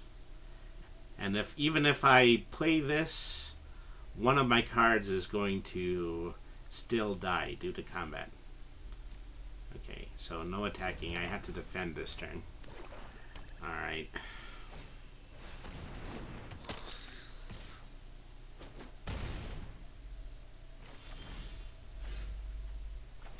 Plains card.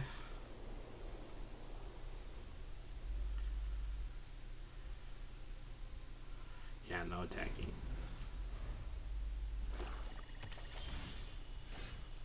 They're not attacking me either, so I think they're onto what my strategy is.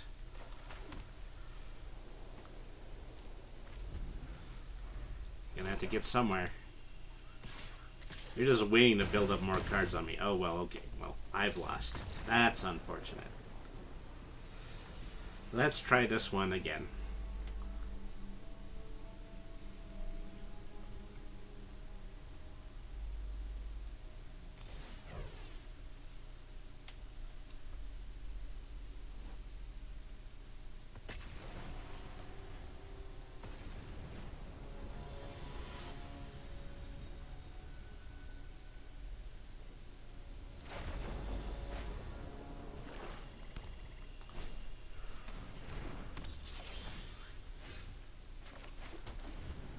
It's so appropriate that I'm fighting with this lion kind of a guy.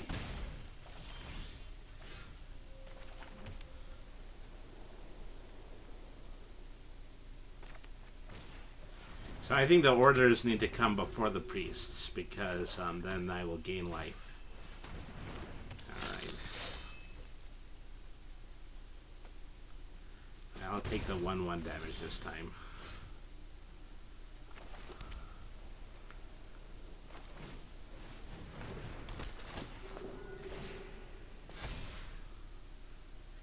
So those 2 cards complement each other perfectly, because one of them gains attack whenever I gain life, and the other one heals me for 1 every single time I put out a creature. Alright. Who am I blocking with? 2/2. Yeah, okay.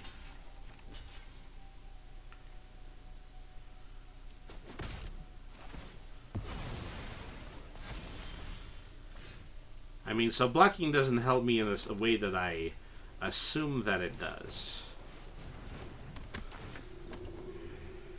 Because her creatures have Death Touch.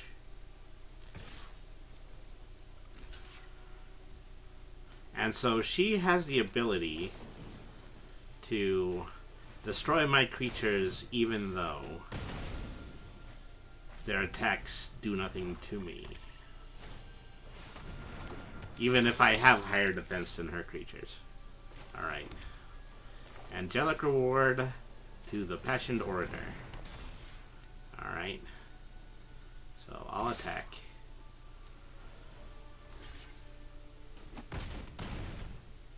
I mean, you'd rather take the higher damage to directly to your face, and that's no skin off of my back. Alright.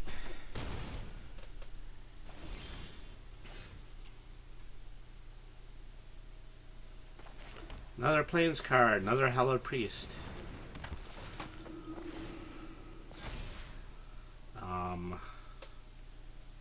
And then attack with a 5/5 Orator. That's how I do that. That's how that works. Okay.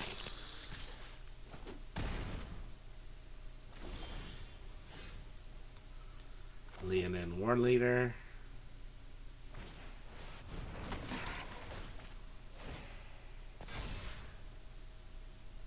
To combat. Attack with everybody again.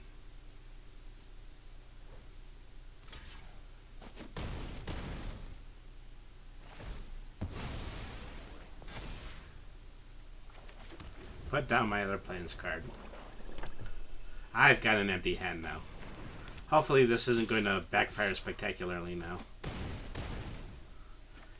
He's got some powerful vampires going. Combat advantage. Well, that would actually be for blocking. I have a 5. I can raise it to a 7 using that card. Alright.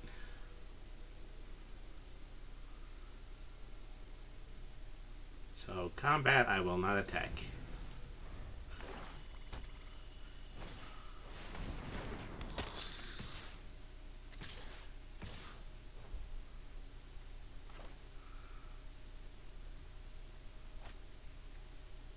Transform order needs to block the highest power card.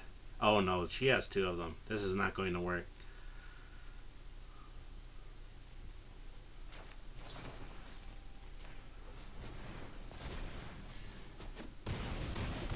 Yep, that did not work.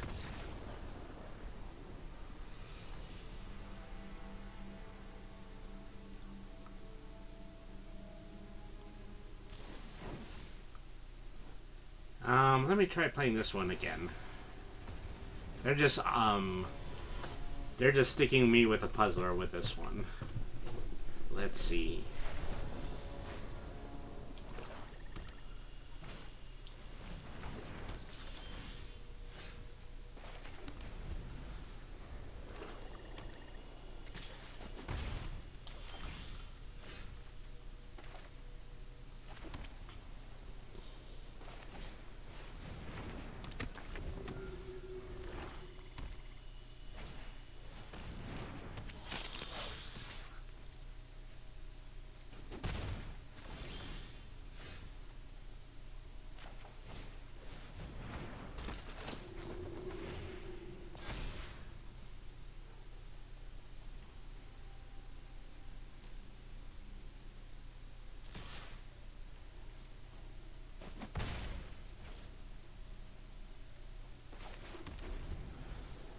I keep forgetting to put my planes on up in the first round, and that's a mistake that I keep making.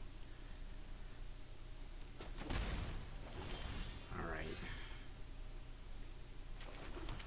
I should lead with the playing cards. That's the most basic rule of Magic. I am not paying attention to it right now. Let me multiply on that healing. Let me see. 2 attackers. Okay, which means I'm open for the next round. Let's see.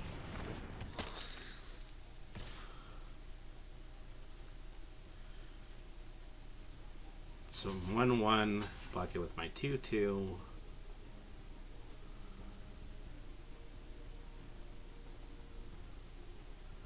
I want tactical advantage here? Probably not. Something that usually doesn't happen in Magic. You usually don't get... you don't have people attack you with weaker monsters if you're playing an actual Magic game. Alright. Give my priest a 6/6. Alright. And then attack with both. That does all of 7 damage to them. Alright.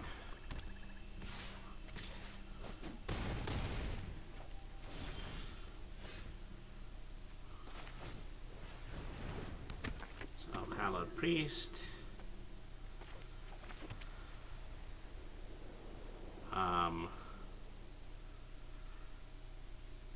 No attackers this turn. I want to defend using tactical advantage. Alright.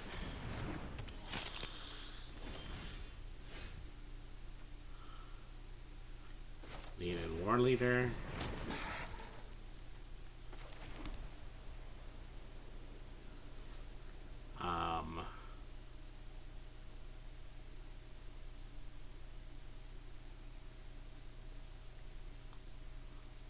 Okay, I'm gonna try attacking them. Maybe because I'm being too cute with the defense card. That's why I keep losing these.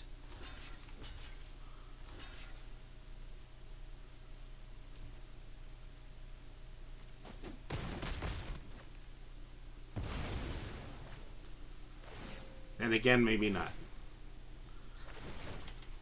It was only a theory.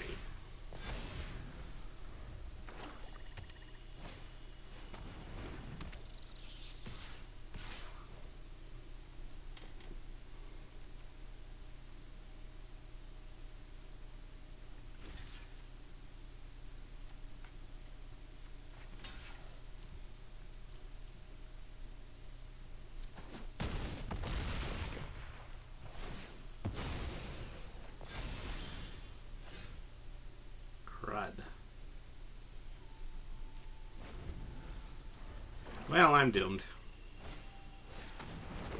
Managed to empty out my entire field with that last move.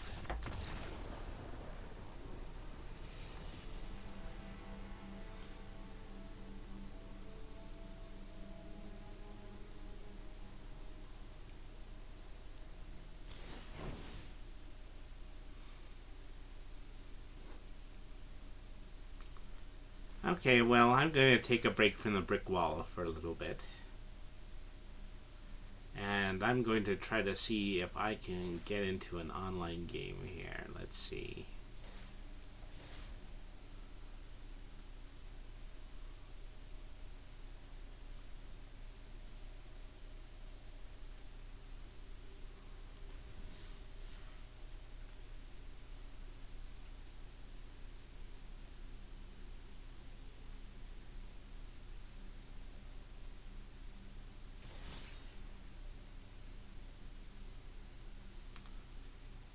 So I only have pre-made decks at the moment. So I'm going to have to try to create one. Now, see, I wish they would give you just like a list of the total number of cards. That would make this a lot easier. See, this many blues, this many blacks, this many reds, this many greens, this many two colors, this many artifacts. Well, this many white, this many blue, this many black, this many red.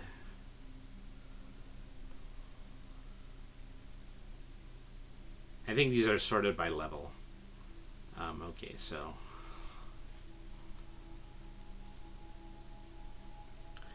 let's start out by creating a white deck. Let's see, Moth Rider Patrol and Plains cards. Let's try to have 2 of those. El Gajo Exemplar. So I could do whites and I can do artifacts because I have some Kitsune Aces. Let's see. Well, I only have 1 Kitsune Ace.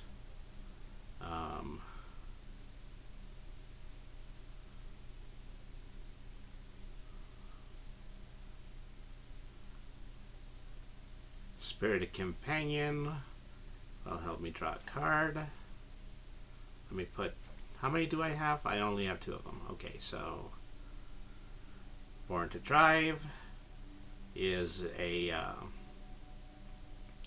card that you can enchant that will create tokens. Okay. And so Dragonfly suits, they're flyings that crew 1. And so they would be very useful in this deck. How many do I have? I only have 2 of them. Okay, so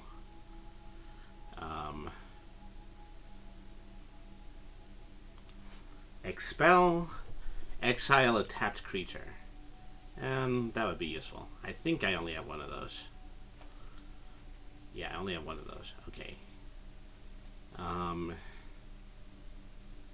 Intercessor's Arrest, enchant a permanent. Can't attack, block, or crew vehicles. So this is a slow down card. That might be useful. Okay, 2 of those. Plate armor, +3/+3 in ward. Okay. Befriending the Moz and Imperial Moz. That's a saga card that will give me a large attack moth creature. And moth creatures seem to be a theme in this deck so far. Alright, so let's see. Leonin War Leader. Whenever it attacks, you create cat creatures. Oh, why not? It seems like it would be fitting with my theme. Okay, so Repel the Vile. Exile creatures with 4 or greater. That is very important for late in the game. Bond of Discipline. Tap all the creatures your opponents control. And then you gain lifelink until the end of turn. It's a powerful one. Imperial Oath will add samurai tokens. Did I put another samurai in here? I thought I had a samurai I could have chosen before. El Ganjo Exemplar.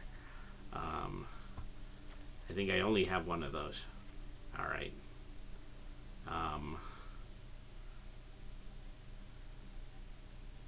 What else can I do? I want to stick with the idea of doing a white and also an artifact deck with vehicles. Let's see. Blessed Defiance. It gives you 2/0 and lifelink until the end of the turn and creates spirit tokens. I think that's a little too far and away. A Charmed Strain. A cat with lifelink. When it enters the battlefield, put a +1/+1 counter on other Charmed Strays. So yeah, that would only work good in a group. Okay, Dragonfly Pilot. Well, conjure Dragonfly suit in your hand. This does need to be in here. How many do I have? I believe I have Dragonfly Pilot. I have 4 of these. And they are single. And yeah, they are single mana creatures. So I am definitely working this out to be made up of constructs. So, Fragment Reality, exile a target non-token artifact. Okay. Keeps other people from using artifacts. Ranger's Hawk, Regent's Authority.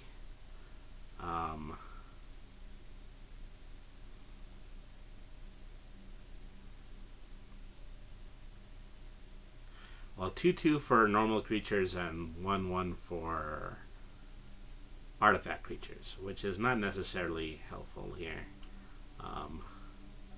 Fencing Ace has double strike. Hallowed Priest, Impassioned Order.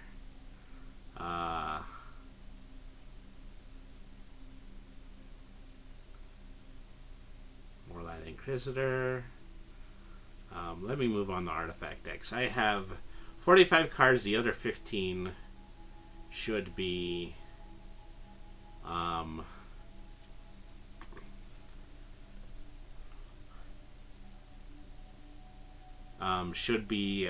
artifact cards. So let's see.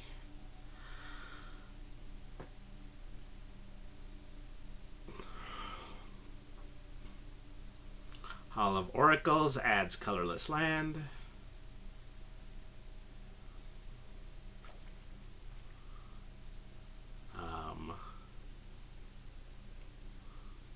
Yeah, Uncharted Haven. So those are just 2 additional land cards. Okay. Iron Apprentice. Enters the battlefield with 1/1 counter on it when it dies. Put those counters on the creature you control. Now, I have a lot of these cards in my... I have a lot of Iron Apprentice cards in my physical Kamigawa deck. If I had multiples of them, they would be really useful because then they would continue to make themselves more powerful. Ninja's Kunai is always useful. I could use a few more Papercraft Decoy. I could use some more vehicles. Yeah, Brute Suits. Brute Suits are 3 manas. Okay, I only have one of them. A Searchlight Companion.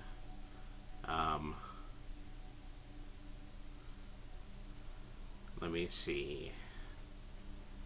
A Shrine Steward is probably a card that works best with that all shrine deck that I keep mentioning.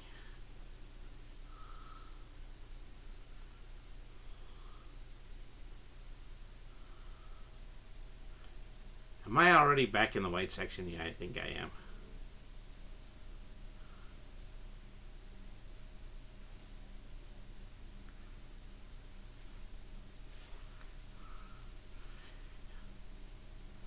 Is that I keep highlighting things, not highlighting things. Okay, so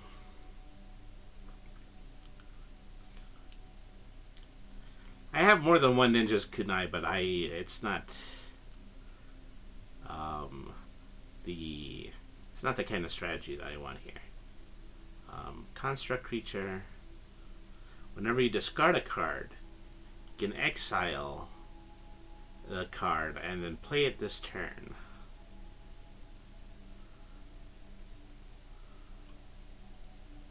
I really do only have one brute suit, don't I?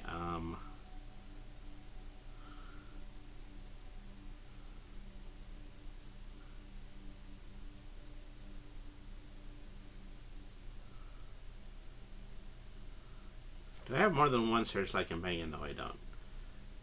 So I think, yeah, those are all of the colorless cards. What about 2 color cards? Do I have one that's merely white? Well, blue and green, green and white. Yeah, this is really only going to work with a 2 color deck. I really am trying to just build mono white here. Okay, so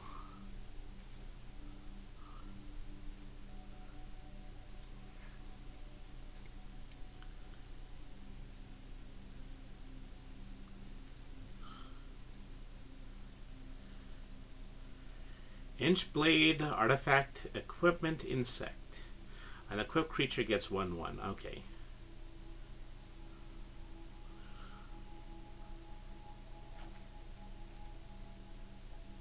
Reconfigure cards are very useful in this deck. Okay, so I had 2 of those.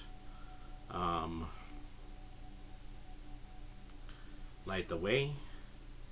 How many of these do I have? I only have 1. Okay.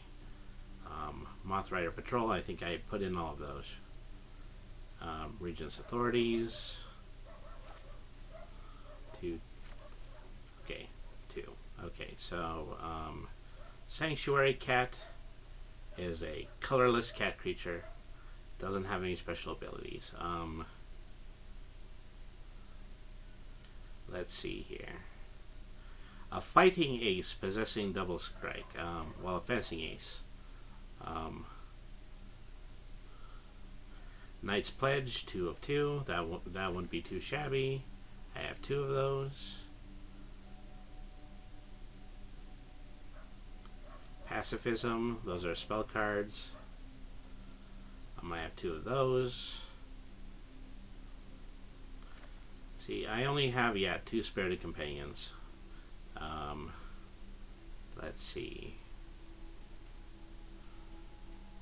I just need 1 more card in this whole set. So 5 mana and Angelic Reward, that would definitely be worth it. Okay, so that is 60 out of 60 cards. Okay, that's done. I want to name this... Oh. Let's go back to decks. I want to call it New Deck. I want to name it...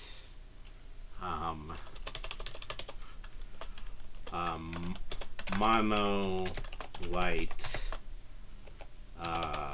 White Pilot. And that's basically what this is supposed to be about. Okay, so home. Okay, let's search for an opponent.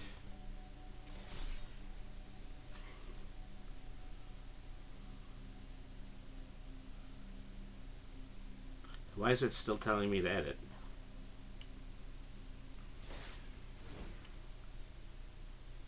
I got 60 out of 60 cards. Am I missing any cards that are already in the set? Doesn't look like it. Done. Okay. Okay, I should be using direct challenge. I should be using...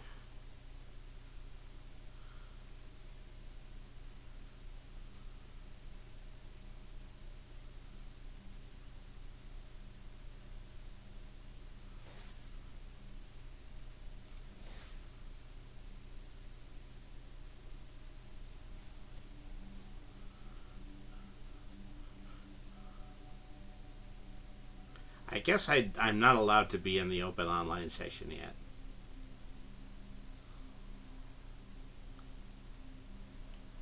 I actually do need to finish completing this. Alright. Well, let's see. It's 8 o'clock. I still have some more time to play. Profile. Avatars. Leonin is my avatar. Sanjay Goldmane. Set as default. Okay, so... pet. Emotes, pets. I don't think I have a pet yet.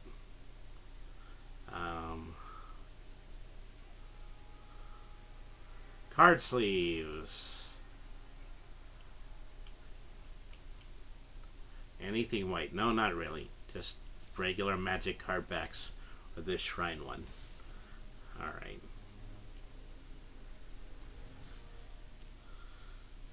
Well, I'm done building a deck, but it was all for nothing.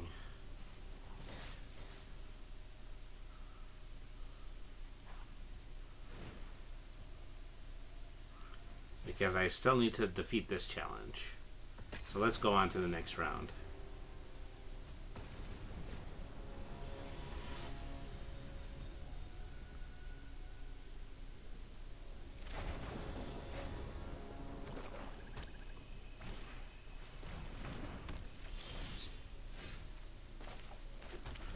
Typhoid rats with death touch.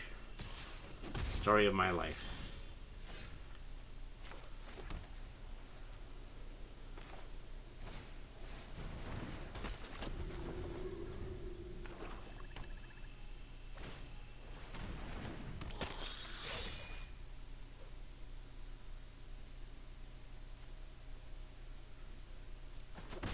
Rather take the direct damage, because then I don't lose a monster as a result of it. Oh, hang on. This was the mistake that I was making last time. First, put down the playing card, and then bring out the order. That's what I need to do. Okay. Rat is tapped this turn, so I'm going to attack.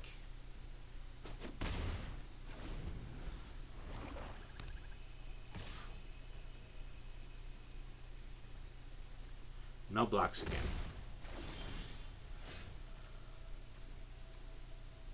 Playing cards. Priest card. Gain 2 life now.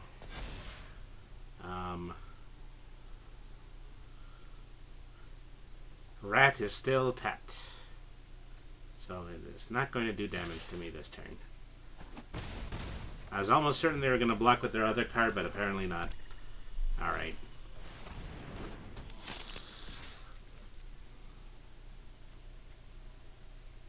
Okay, wait, who's attacking this turn? Blade Man is. Oh well. Rat is too. No blocks. I'm still gonna take the 1/1 damage. Because if I end up killing myself with Death Touch, then that is really going to hurt my strategy here. Alright.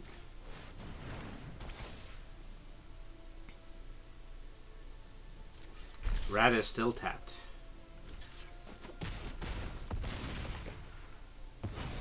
And that's basically how this is supposed to work. Okay. Now she's pulling out the vampire cards.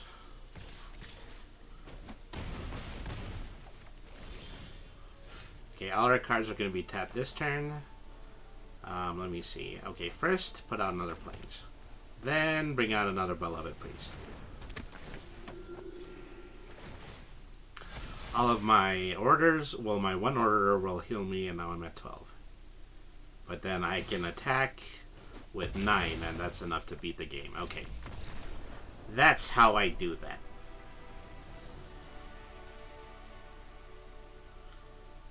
Okay, I think I have 2 more opponents in order to beat in this challenge that they're making me do. How about at least it gets me more white cards, and then I can use those white cards in my new Kamigawa deck. Alright.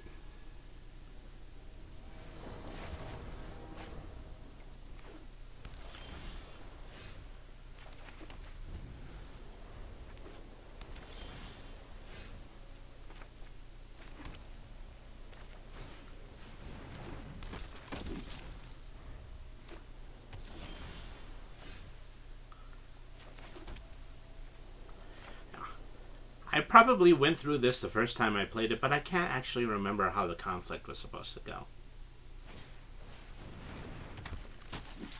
Maybe I just played it so terribly unconscious that I wasn't even paying attention to what I was doing the first time around. That's a possibility. That is a thing that I sometimes do, especially when it comes to playing in Magic. Alright. Nothing else I can play after putting down 4 mana.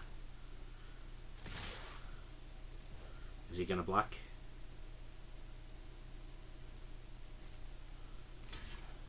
Yeah, he's gonna block one of them.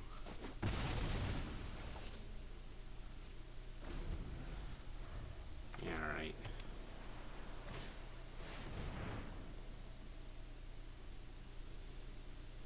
Air Elemental flying. Okay.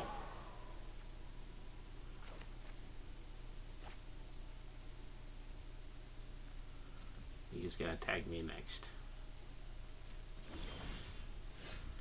Okay, another planes.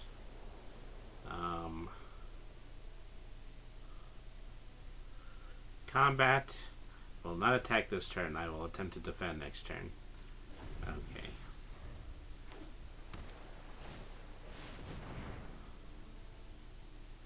Okay, he's got a flying card.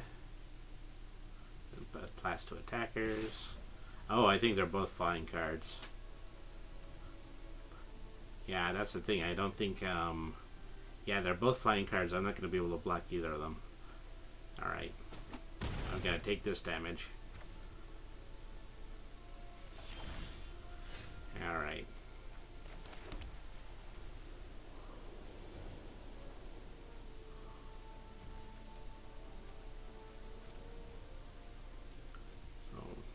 Once again, I'm going to attempt to defend. Elemental has flying. Yeah, they're all going to have flying. I mean, I think that's a safe bet at this point. Yeah, can't block it.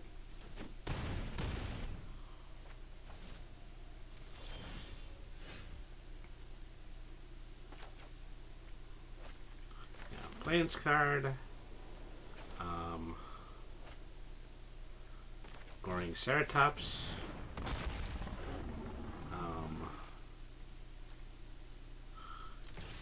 Gosh, I could have used those buffs on Goring Ceratops.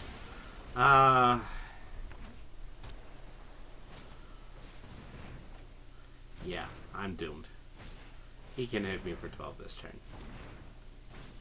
That's all he wrote.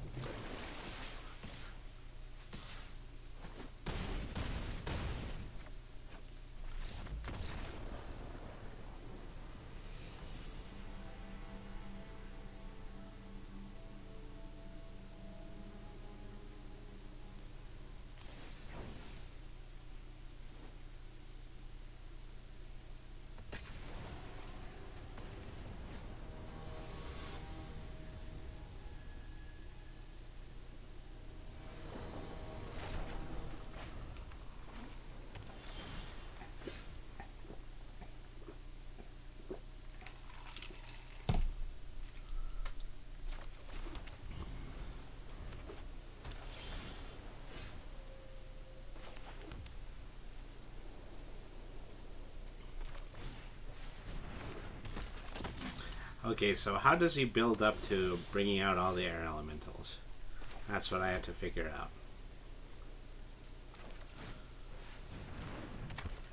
Okay, I'm pretty sure he's going to let me get this attack in.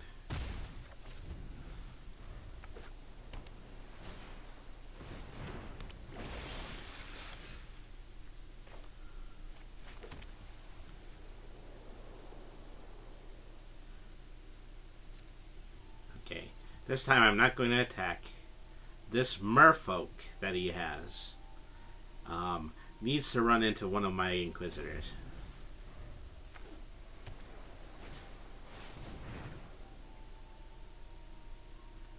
Yeah, now he has the Air Elemental card in his hand.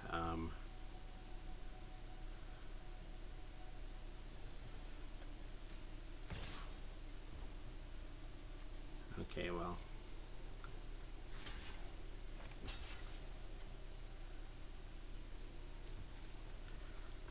Take out a blocker, use tactical advantage.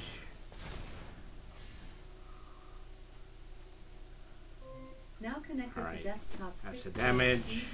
That's probably the only way that that's going to work. Alright. Another Plains card. That gives me 5 Plains cards. So that still has Summoning Sickness, so I get to attack with both of them this turn.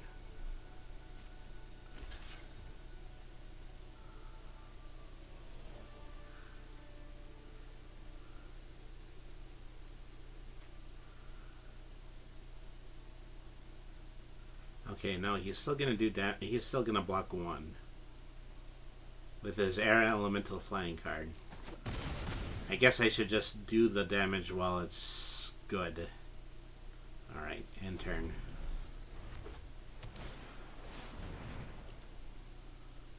Another Air Elemental card. Should I have destroyed a card that is summoning all those? I don't know. He's going to get free hits on me this turn.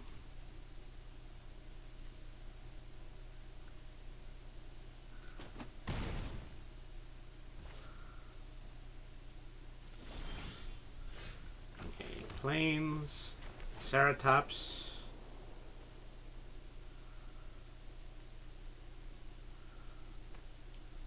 Oops.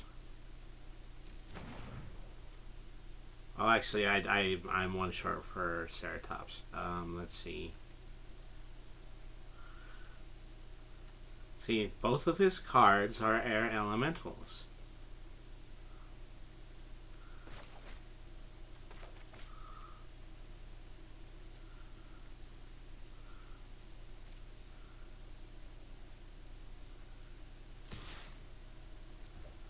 And he's still gonna block it.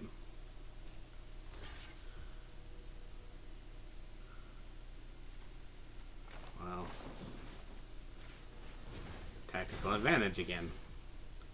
Okay, good damage. That at least gets rid of 1 Air Elemental, but I think he's going to pull out another one. Yep. That's all he's got in his deck.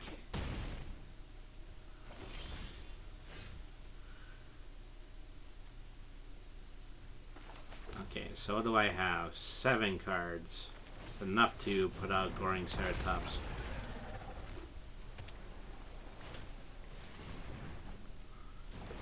And let me guess, the next card he's going to put out? Okay, I thought it was going to be another Air Elemental, but guess not. Air Elemental. Air Elemental. Elemental. Elemental. Let me see. Tap, use this. Well, okay, first put another Plains card out. Use this. Tap all of his monsters. And then put Hollow Priest on the field. And then attack this turn with Ceratops. But that's only going to be worth 3 damage. Just 1 attack. He can still clobber me the next turn. Alright.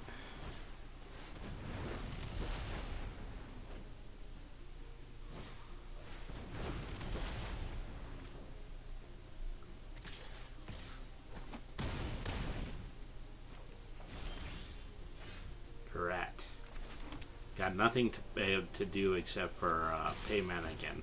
He's going to block some of these. Probably. Yeah, but then he can hit me for more than enough HP during this turn.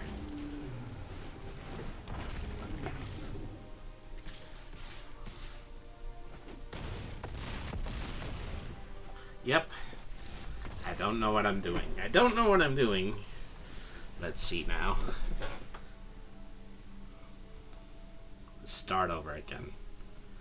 I think I've got the gist of what I'm supposed to be trying to do, but I'm still not too sure about that one. Alright, well.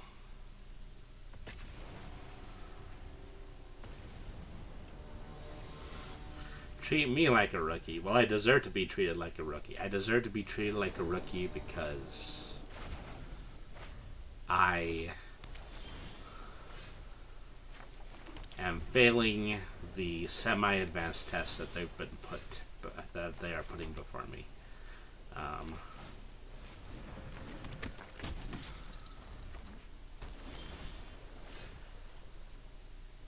Okay, so I can put 2 of these on the field during this turn.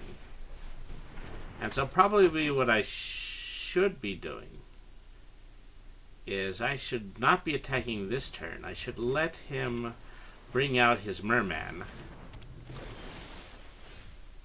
Okay, so 3 mana, 2 Inquisitors. Well, actually, this is probably the best opportunity I have to attack. Well, instead of doing that, no attacks. What I will do is that I will defend if he attacks me. Okay, first air elemental. 4/4 with flying.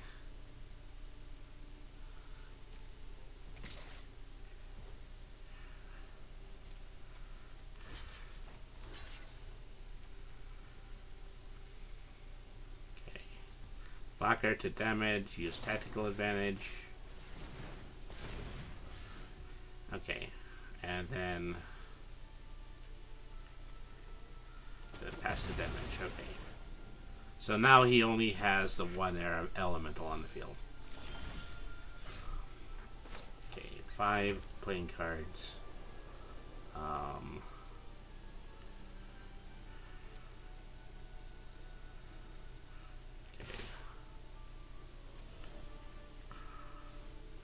Let's attack with 1. Probably going to try to block, yeah. And then I get to use tactical advantage again. And then damage. So the general trick is I'm removing air elementals from the field by having them block and then using tactical advantage against them. Okay.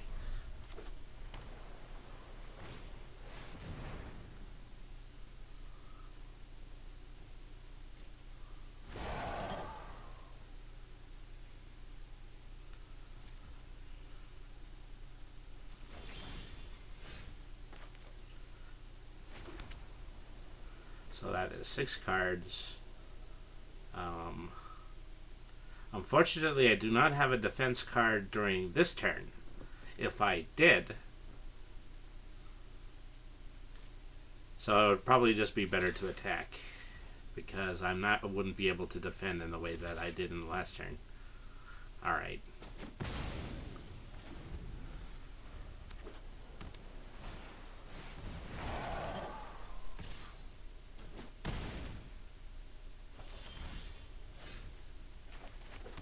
I have 7. It's enough to summon the Ceratops.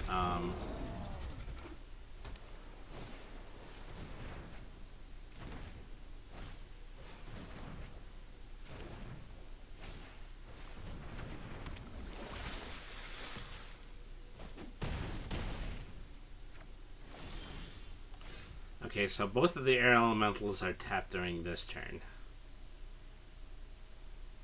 Well, except for that merfolk. Well, that has summoning sickness.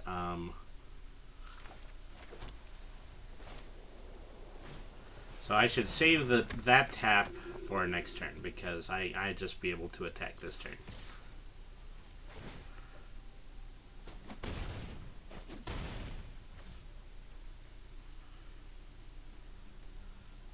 Well, actually, you know what? He's going to come back to life next turn, so I am going to tap all of his cards. Oh, actually, no, that wasn't a good idea because they were going to untap anyway.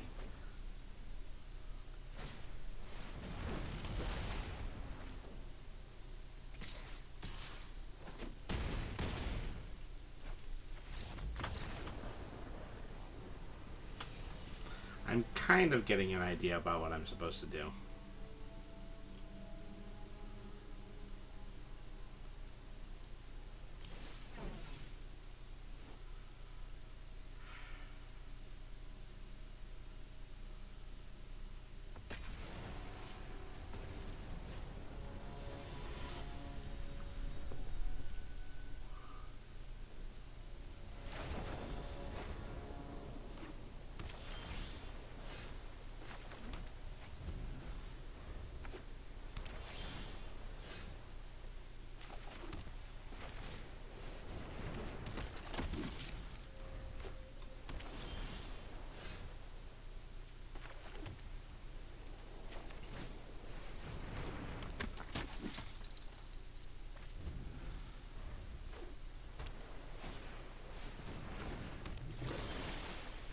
So I already know that the first creature he's going to summon is his first air elemental at the beginning of the next turn.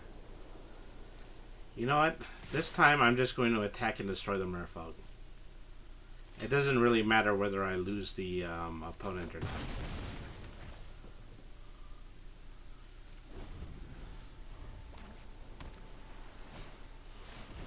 Because then this is going to start coming out.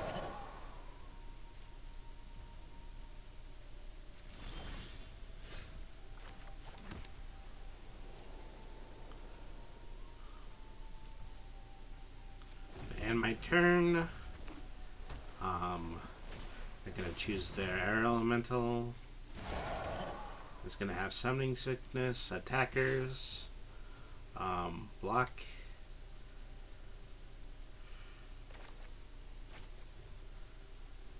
I think I passed that one I shouldn't have.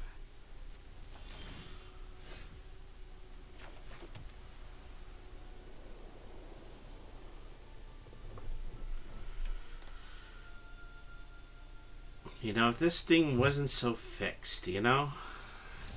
I think I'd be able to pull off a victory easier if I was just allowed to use my own cards. I'd be doing a more versatile strategy than this.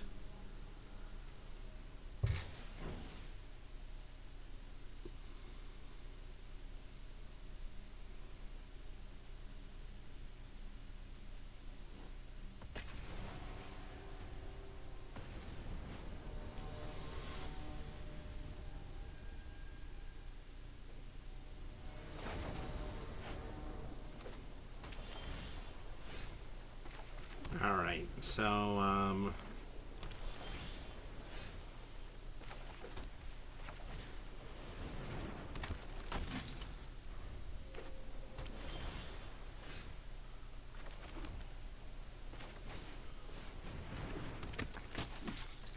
I also probably should just keep attacking him.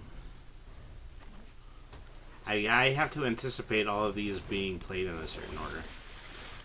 Alright. So now I have 2 Inquisitors, 3 Planes, and 2 Inquisitors on the field.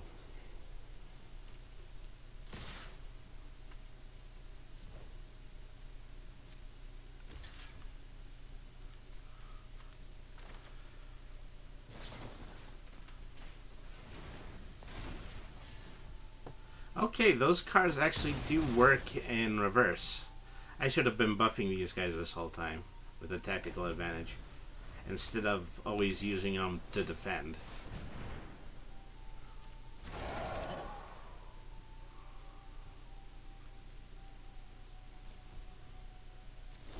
Alright.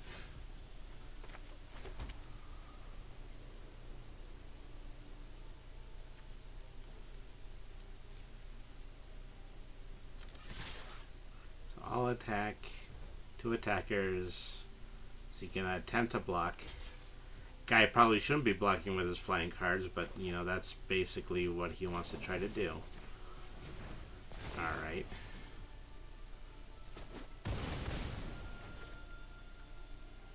Well, I've done more damage to him, but I've still exhausted the same amount of cards.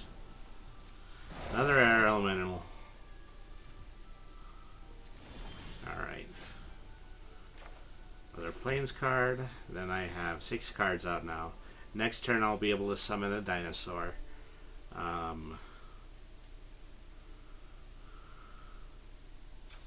What? Activate ability. Gains first strike until the end of turn. I could for a first strike with these guys if I had mana to tap. That doesn't even seem like a particularly useful ability. I feel like you would have to have... I mean, that doesn't come into play until very later in the game, when you can tap multiple manas and then do first strike as soon as the card enters the field. Alright, so...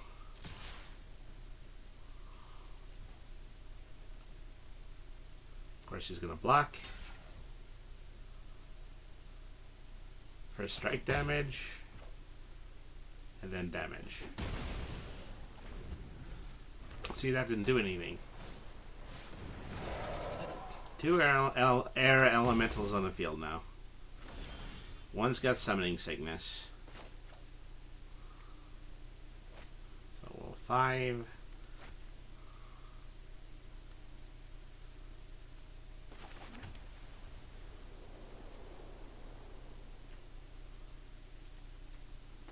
It really seems like the stronger monster should come out this turn.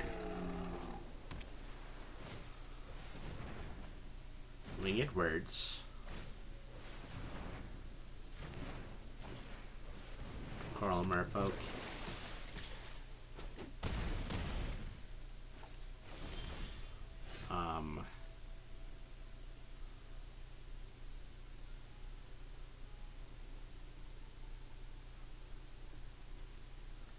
Bond of Control with flip all creatures this turn. Doesn't seem necessary right now.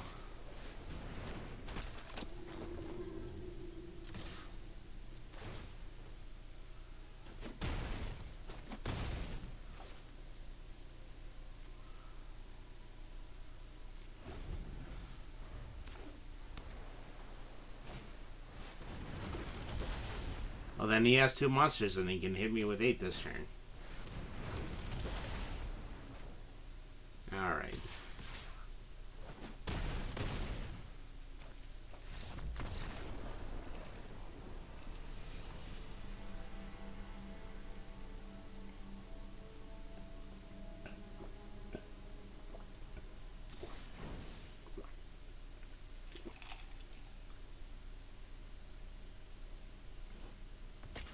Okay, I need to use that first strike attack.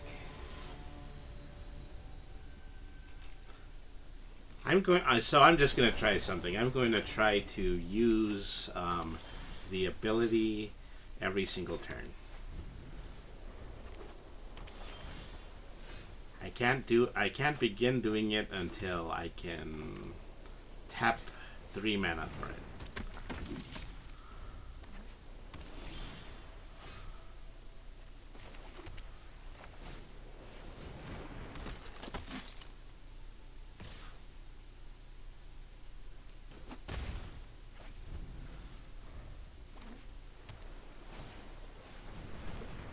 I don't think I actually played this. I think maybe they kind of set up another rookie battle.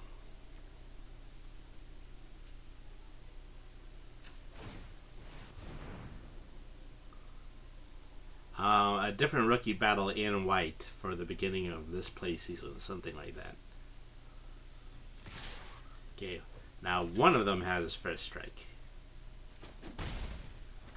So I get to hit him for an extra 2 this turn. But then that one disappears. They want me to play this in a way where I don't end up killing any monsters? Is that what they're trying to get me to do?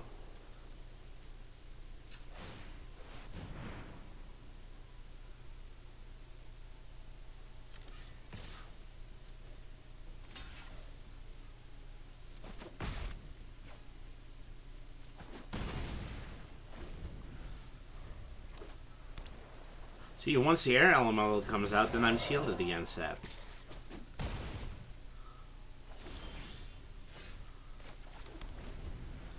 Don't have any monsters this turn. I'm going to get hit for an 8. This did not turn the tide in this battle at all. Alright.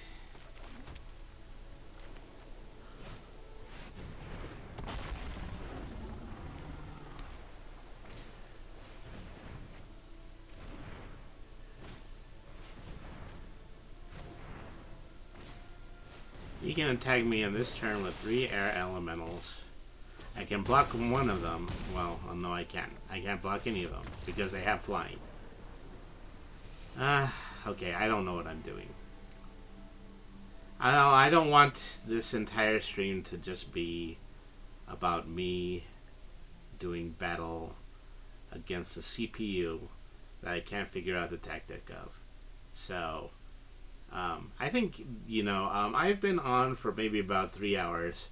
I was planning on going on for 5, but then I was actually anticipating having online opponents. So at least, we would be able to change this thing up a little bit. So, well, folks, the wheels came off in a rather unfortunate way tonight. So, I think this just might be a good time to call it a stream. Thank you, everybody, for tuning in once again to Brainy the RPG Cat. I did have a good time doing a little writing with you, and I did have a good time playing some Magic, even though I'm probably going to need to finish this particular battle offline, so that I can actually get to a more competitive set of Magic streams. But anyways, thank you very much for tuning in. I'm debating whether or not I might do a stream on Sunday, but it's more than likely that I'm not. But I'm going to be planning some streams for the middle of next week, so possibly some additional bonus streams for the middle of next week, following the date of April the 15th. So after the date of April the 15th, you can anticipate me being on a few more times a week, but at least until then, I'm going to maintain my regular schedule. I will be here every Friday and Saturday beginning at 7 p.m. Mountain Standard Time. And so those are the times that are listed in my Twitch schedule. Be sure to check me out then. Thank you, everybody, for tuning in. I would like to do a raid right now. Let me see who's online. I think I would like to pay a visit to... let's go to Griffin Moore. It seems to be his birthday today. So happy birthday, Griffin Moore. And he is actually in the middle of doing an art draw pile. So let's go ahead and let's pay him a visit. Alrighty then. So let's hit that raid.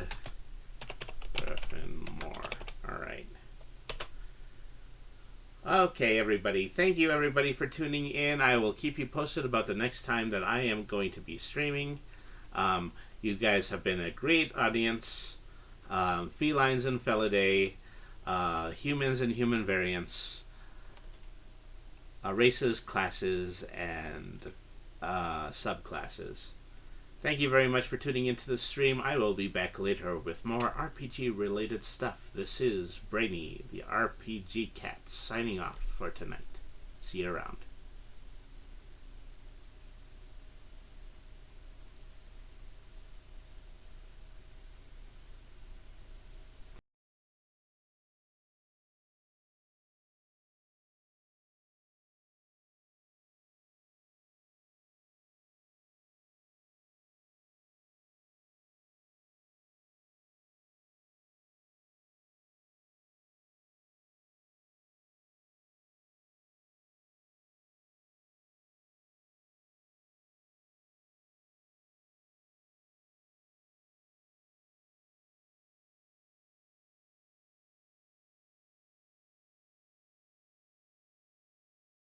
Better ingredients, better pizza, means that each bite of this slice right here is gonna just keep getting better.